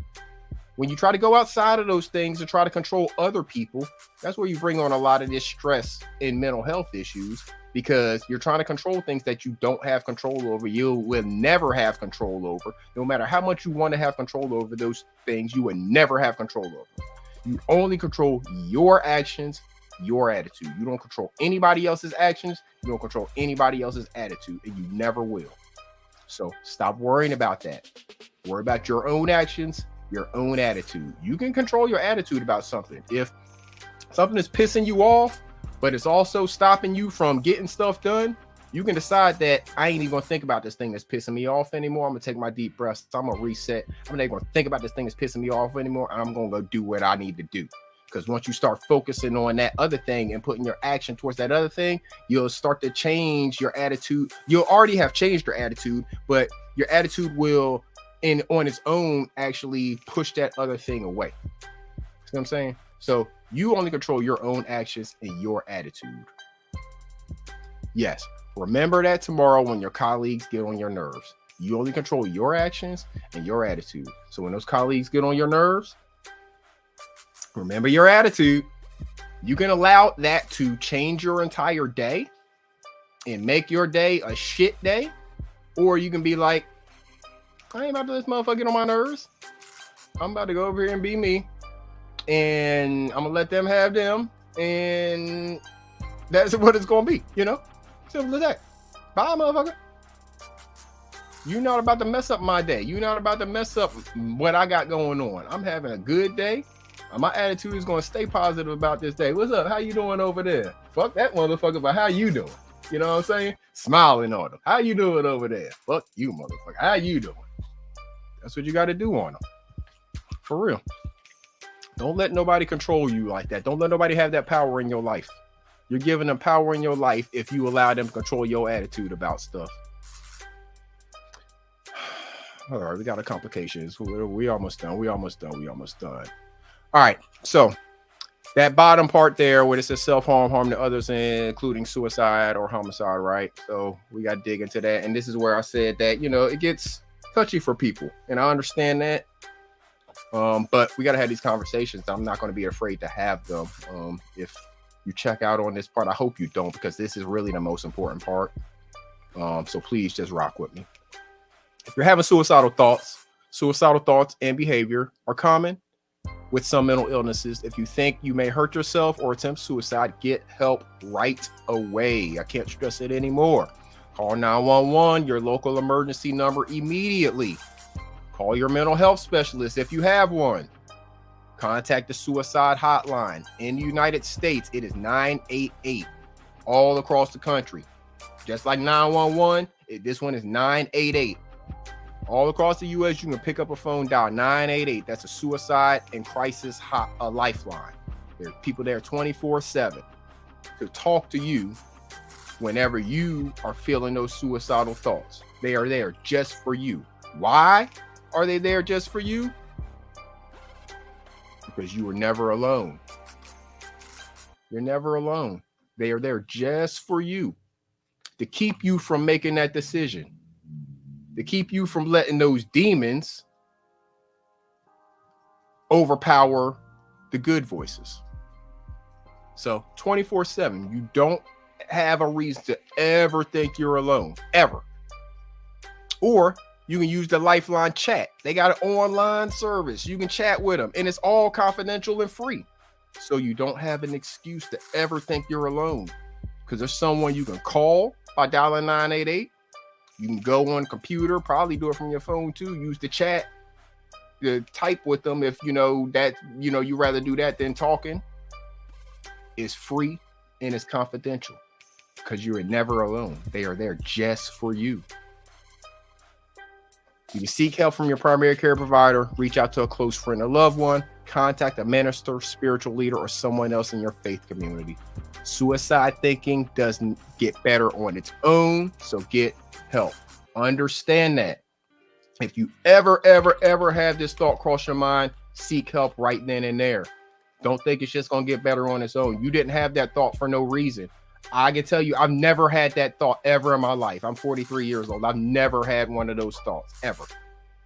So it's not normal for you to have that thought. That's what I'm letting you know, that if you have that thought, you need to seek the help right now, because I have never had that thought a day in my life. Never once have I not wanted to live and thought about taking my own life. So that is not a thought that's just common for everybody to have. And if you have that thought, it is not normal for you to have. Sister T just said she's never had that thought. She said me either. So I've never had, and this is not me judging you. This is me saying, if you have had that thought, please make sure you get the help. Cheryl Palmer says she's never had that thought either. That is what I'm saying. Please get the help, because suicidal thinking doesn't get better on its own. So get the help. Not in my vocabulary. Black Rain. Boom. Jade Lee. Me neither. Never. So what I'm telling y'all is, if you have had this thought, we are not judging you. We are on your side. We are in your camp. We want to be a part of your support team. As a part of your support team, we are saying, if you have had this thought, please get the help. The numbers, the information is right there. I'm going to show it again later too, because this is extremely important. And what Sister T said right there is of the utmost importance. Keep trying the number because this time of year they are busy. Keep trying. That is the whole reason I'm having this live stream right now, because this time of year, from Thanksgiving through the holiday season, is when the suicides go through the roof, because people don't know how to cope with this stuff, because we're walking around with this untreated mental illness, mental disorders, mental, I keep forgetting what I'm calling them, but y'all know what I'm saying. We're all walking around with these mental issues upon us. Some people are not dealing with them, and they're just building up. They're going through that whole hierarchy of stuff, and it's building, and it's getting to a point. You got to deal with this stuff. You can't just let it go. You can't just think it's normal. Suicidal thinking doesn't get better on its own. Get the help. We are not judging you. We are on your side. Please, I implore you, get the help. Get the help. Hit the link. Fuck, the link is pinned. Hit the fucking link. Get the help. Hit the link. Do whatever it is you need to do. Suicide is not the answer. It is not the answer. I'm gonna give y'all real quick my personal feelings on suicide. And again, these are iceberg thoughts. These are opinions, right? These are my thoughts about it. I personally feel like it is the ultimate selfish act. So I'm not very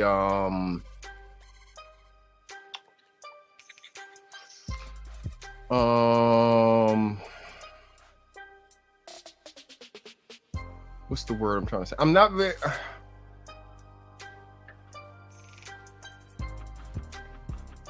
very accepting, understanding. I'm not trying to judge anybody by any means, but I'm not very accepting or understanding of anybody who chooses that as their decision, basically. That's the best way I can say it. So put it to you like this. If I know you and you commit suicide, don't expect me to attend your services. Don't expect me to have respect for the way that you did it. Let me put it like that. Yeah. And I don't want to use the word forgiving, driven one, because it's not a thing of where I'm holding it on me. You know, it's not that. It's that I don't respect it. I just don't respect it as an answer, basically. I guess is the best way to put it. I don't respect it. Salute, Tanya. I appreciate you coming in. That's the best way for me to put it, is that I don't respect it. I think it's the disrespectful way to go. The disrespectful decision to make in the ultimate selfish act. That's the way, I guess the best way I can put it. I don't respect it. I think it's dishonorable. You know, I'm a military man. I'm a man who watched kung fu movies and stuff like that. And there's an honor in dying like a samurai or something like that, right? So I think that there's dishonor in a person committing suicide. That's the way I feel about it. So that's why if a person that I knew committed suicide, I couldn't attend their services. I can tell them that now.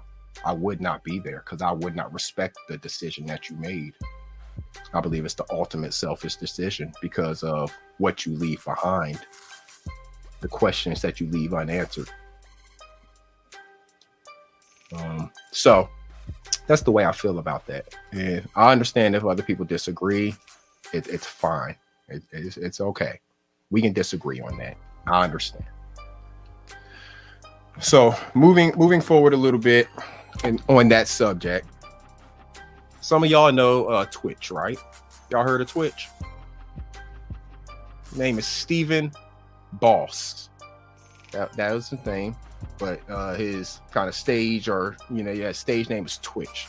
He's a dancer. He also I absolutely understand. It's hard to understand what someone else is going through.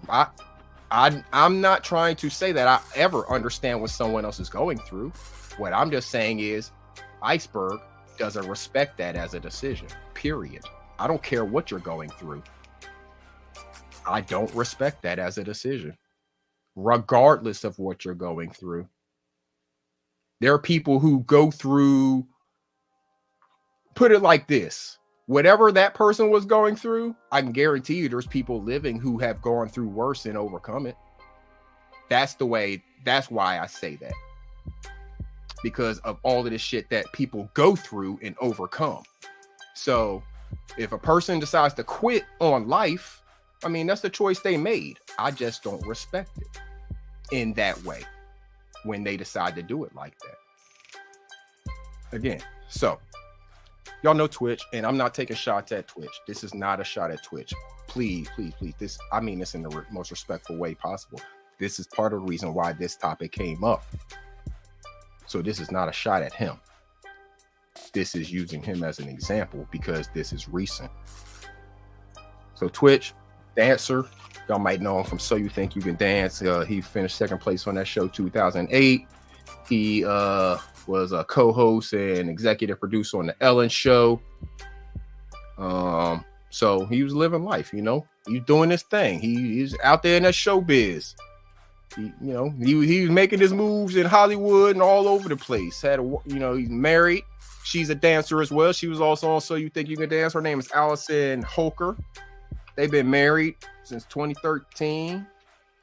2 kids together. 1 kid that she had previously that he adopted. And so they had, beautiful family. All that good stuff. This is him with Ellen. He was making his moves. Doing big things. Him and his wife are there about to have a show on HGTV. They were doing home improvement shows. They were making their moves as a power couple.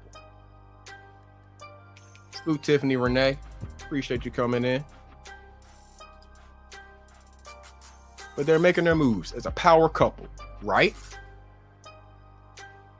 The brother always seemed happy. You see that smile right there? Most of the pictures you see the brother smiling. You know what I'm saying?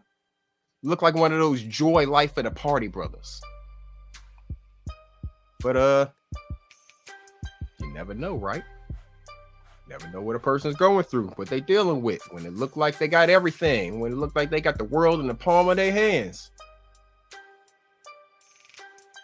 they decide to leave home, leave the car, which is unusual. I guess maybe walk down the street since you're less than a mile from home, check into a hotel, and take yourself out. No telling what the brother was going through. He was, no telling what demons he was dealing with, what untreated mental illnesses, mental impairments, mental disorders that were undiagnosed, untreated, that he was dealing with from life, whether it was financial problems, whether it was that he had an absentee father.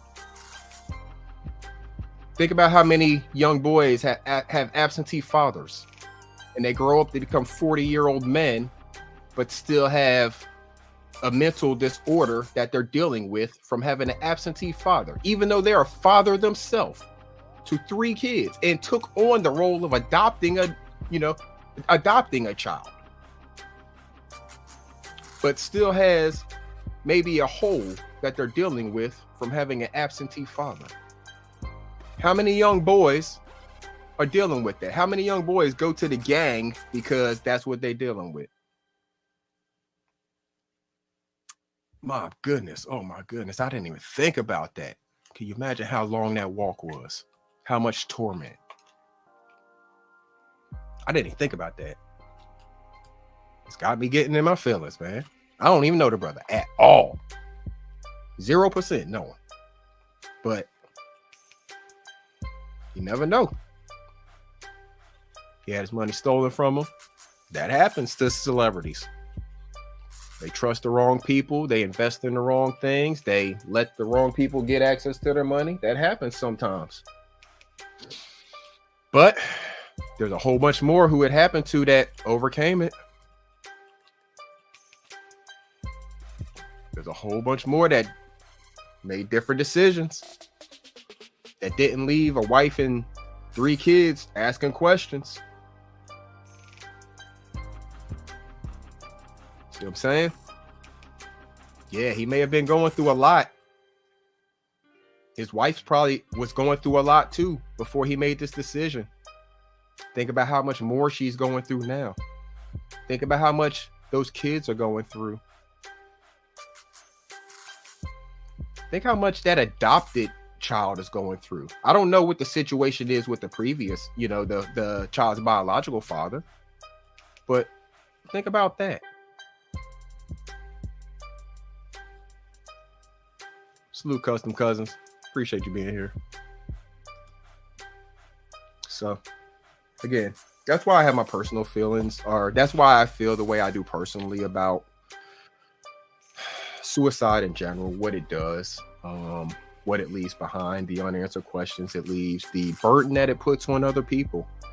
Really, it does a lot of, while the person feels like they can't go on, because he did leave a note behind, while they feel like they can't go on dealing with whatever it is they're dealing with, they also create a big burden for a lot of other people. That decision instantly created significant mental disorders in numerous people. Every one of those kids significantly has a mental disorder. His wife significantly has a mental disorder. I believe his mother is still alive. She significantly has a mental disorder now, because all of them are left wondering, what could we have done? What more could we have done? How did we not know? What could we have said? What did we do that pushed him to this? They're going to ask those questions for the rest of their lives and never be able to get an answer. That's why I consider it the ultimate selfish act. That's why I don't see honor in it. That's why I feel the way I feel about it.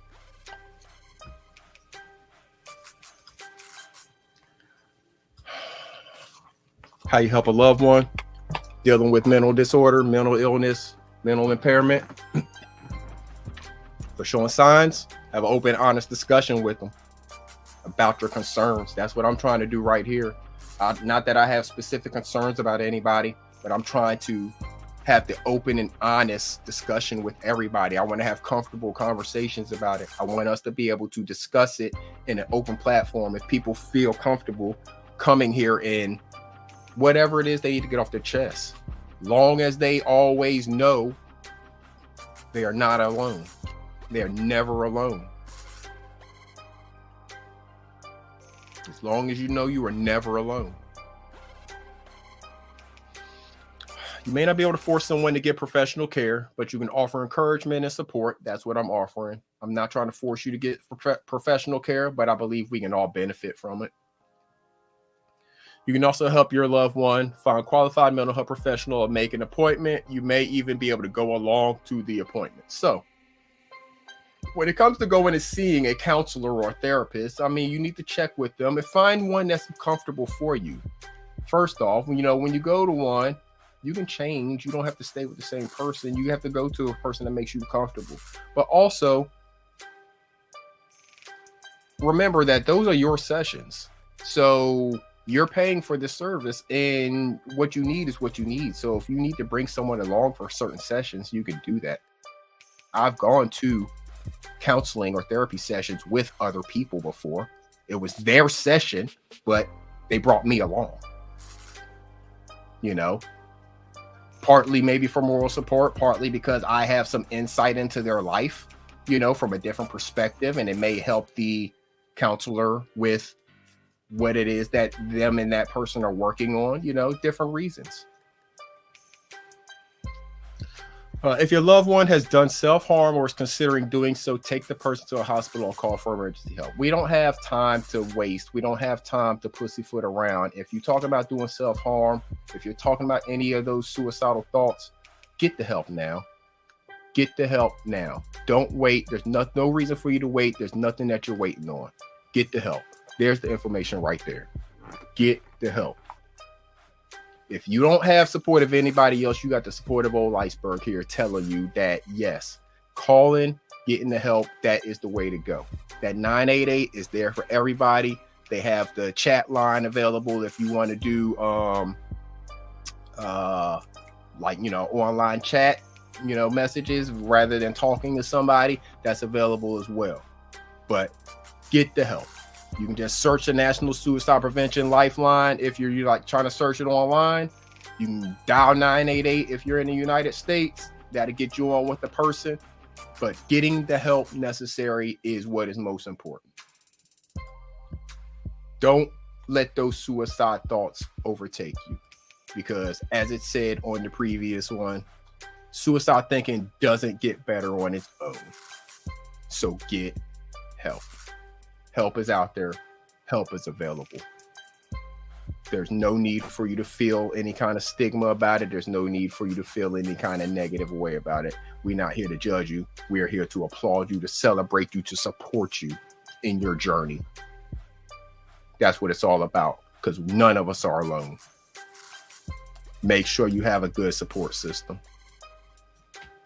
And if you need old Iceberg to be a part of your support system, I can do that. Thinking about the loved ones is what has pulled. Thinking about those loved ones is what has always pulled me back, I believe. I could not hurt them. That makes sense with the list early. Isolation versus healthy relationships. Yep. Yes, choosing the right mate to raise a family is also very important. Absolutely. And I mean, so Black Rain and Quiet Storm, I see you talking to Sister T's chat, and in your relationship, it sounds kind of a lot like mine. Y'all have a few more years on, my wife and I, but just the solidness of it. I believe Quiet Storm is probably your best friend, your confidant, probably knows more about you than you know about yourself almost, and vice versa. You know what I'm saying? But like, she could probably just sense if something is a little bit off with you. She can probably just sense it. She probably don't even have to hear you say anything. It's like a different, my wife and I, we can feel. It's almost like a feeling at this point, when something is off. We don't even have to really be saying anything. We can just feel when the vibe is not right, or, there's something in the air or whatever. We have to do things to break that out of the air. So I'm sure y'all probably have that type of thing going on too, with as many years as y'all been together. It's natural, it happens over that time. And having that right mate, that's that support system. That's that person that can check things, they could check in on you in a different way, in a more intimate way. Right. She can finish the sentence. Exactly. Yep. She can finish the sentence. Yep. If you've been married so many years, you've been through some ish. I'm sure Sister T and Uncle Doug, they the same way. I'm sure it's the same thing. I don't know though. Sister T, she be out there. Uncle Doug, he might be like, I don't know what the hell that woman gonna do. She gonna do whatever the hell she wanna do anyway. But it's all love. When your spouse, when you've been together with somebody for so long, when things ain't right, you can check that person in a certain way. You just know. Them sold 33 years, fit each other like a glove. Exactly. And it's important for us to have those people in our lives. Again, if you're not married, it doesn't have to be a spouse. And, the person may not know you the same way, but you still have people who know you really well, people who are close to you, people who you have let in, and who have that ability to tell you things about yourself in a way that other people can't. Let's put it like that. They can tell you stuff and it's the truth. You can't dispute it's the truth. And even if it hurts you, like to hear it, it's the truth. You can't dispute it. You got to understand that what that person is saying is absolutely the way things are going, or whatever the case may be. And I have to just look myself in the mirror and determine whether I need to adjust any of my actions or my attitude about what's happening. Simple as that. But please, if you need the help, get the help.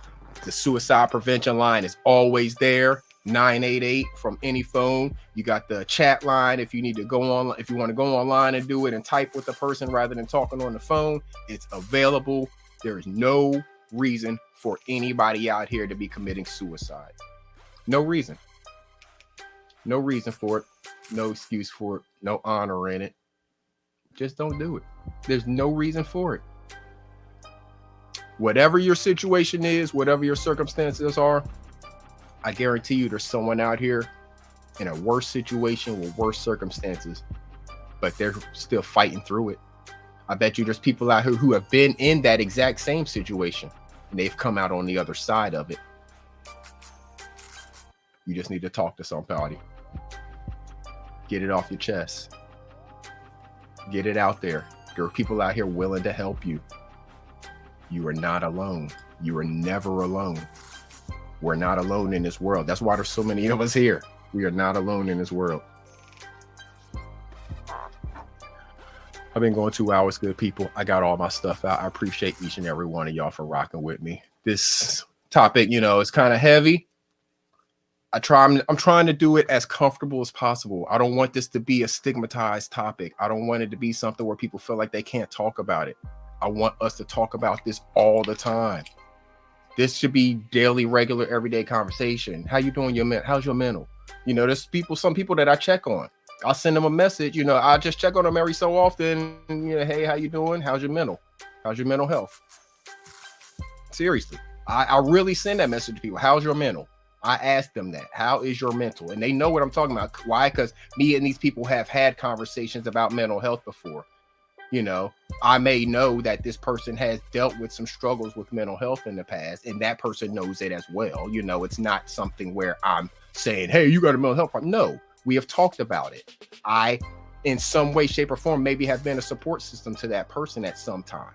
You know, just being an understanding person, knowing that you are dealing with this mental health thing, and I'm a person that says, I understand you're dealing with that mental health thing, and what can I do to help you? Just somebody knowing that you have a mental health issue that you're dealing with and that they are willing to help you, even if they can't really help you. The fact that they know that you're dealing with it and are there to listen to you as a way of help sometimes is all a person needs to be able to overcome it, to know that they have that outlet. So if you can be that outlet to somebody, be that outlet. If I need to be that outlet for you, and that keeps you from going over that edge, please let me do that. I would much rather you say something to me, even if you got to curse me out, even if you got to say all the curse words and everything that it is. I'm not going to take it personal. But if that helps you not make that decision to take your life or harm somebody else, I would much rather you do that, because your words ain't going to hurt me. We going to be okay afterwards. I'm be like, you good? You going to be all right now? We're going to talk tomorrow. You're going to do it again tomorrow, right? You see what I'm saying? What do you say? I know as a military man, you are forced into your troops' personal life. As a result, you get a lot of experience recognizing problems as others. Yeah, absolutely. That is something that you have to be aware of in the military, especially as you become an NCO, a non-commissioned officer. Those are people, the sergeants and stuff like that, who are taking care of the younger troops. As you start to go up in those ranks, those are definitely things you have to pay attention to more and more, because you got to remember, a lot of the people in the military are young people. So think about a young person. I think about myself when I was young, out of basic training, out of AIT. I'm at Fort Campbell, Kentucky. I don't have a car. Barely making any money because, you know, I'm a young private. I'm probably like E2, so I'm making, you know, like $200 and something a check, you know, not making much money. I don't have a car. I don't have much of anything going on. And here comes Thanksgiving. So I don't really have money to go home for Thanksgiving because all my family's on the East Coast. It was catching a Greyhound and being on the bus for like 8 hours, all to get like one day. So didn't really have money to just, you know, I didn't have a car, like I said. And so couldn't just go home. So I was like, all right, I'm here in Kentucky. Other than the people that I know from my unit, I don't know people. I don't have family out here or anything. What am I going to do for Thanksgiving? That's when your sergeants and people like that come in. They invite you over to their house. Why? Because they got a whole family there. They got a wife, kids, and everything. They having regular Thanksgiving dinner. They may be having their parents coming in from out of town and all that. So what do? They invite you over to their house for Thanksgiving. Why? Because they can't have some 18, 19-year-old sitting alone by themselves hours away from their family for Thanksgiving eating damn DFAC food. You know, you can't do that to people. So that's the type of stuff that you do in the military when it comes to recognizing stuff, taking care of troops, being in their personal lives. You need to know that this person didn't go home for Thanksgiving and they don't have no family here. They ain't got no girlfriend here. They just a single person that lives in the barracks by themselves, you know, with their roommate, and their roommate is gone home and they didn't go with their roommate. There's been years I've done that. I've gone home with my roommates. Salute to Johnson. My homie Johnson, me and him, man, we used to hit the road. That was my roommate. We used to hit the road. One year he might have came to my house. Another year I might have went to his house. So I know his peoples. I know his family. He know my peoples. He know my family. Why? Because that's how we had to do. We had to cling to each other. We both two boys from the East Coast. We out in Kentucky. You know what I'm saying? So we bonded together and we had to take care of each other. So we coming back to the East Coast. That's what we do. To my boy Wilt, we did the same thing. Another roommate, my boy Wilt, he's another boy from the East Coast. We did the same thing. So that's what you got to do. You got to take care of each other. And that goes beyond the military. We got to take care of each other out here in this world too.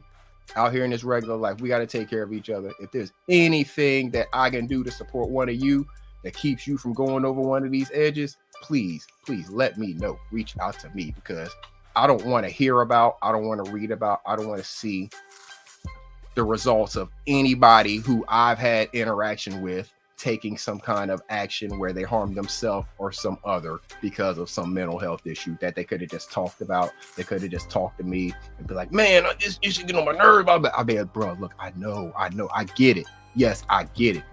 Now, if you want to do this, let's do this, blah, blah, blah. You know what I'm saying? But just talking about it, just that in itself may help. So I don't want to read about any one of y'all doing that. Please do not commit suicide. That is not anything that, again, I want to hear about. I don't want to hear about it. I'm gonna get y'all out of here. I appreciate everybody who's rocked with me all this time. We went 2 hours. We went over 2 hours. I don't normally keep y'all this long, but I felt like it was an important topic. I had a lot to cover with it, and I wanted to really just get into all the information and details and show that each and every one of us at some point in time have probably had some kind of mental health impairment. Let's call it that to keep it safe. And those mental health impairments can linger on if we don't get them treated. And there's a lot of people walking around with untreated mental health impairments, disorders, illnesses, whatever you want to call them. The treatment's available, good people. Just reach out and get that help. Control your own actions, control your own attitude, focus on that. Get the help that you need. You are never alone. Ever, ever, ever, ever. You are never alone. We are all in this together. We can all take care of one another.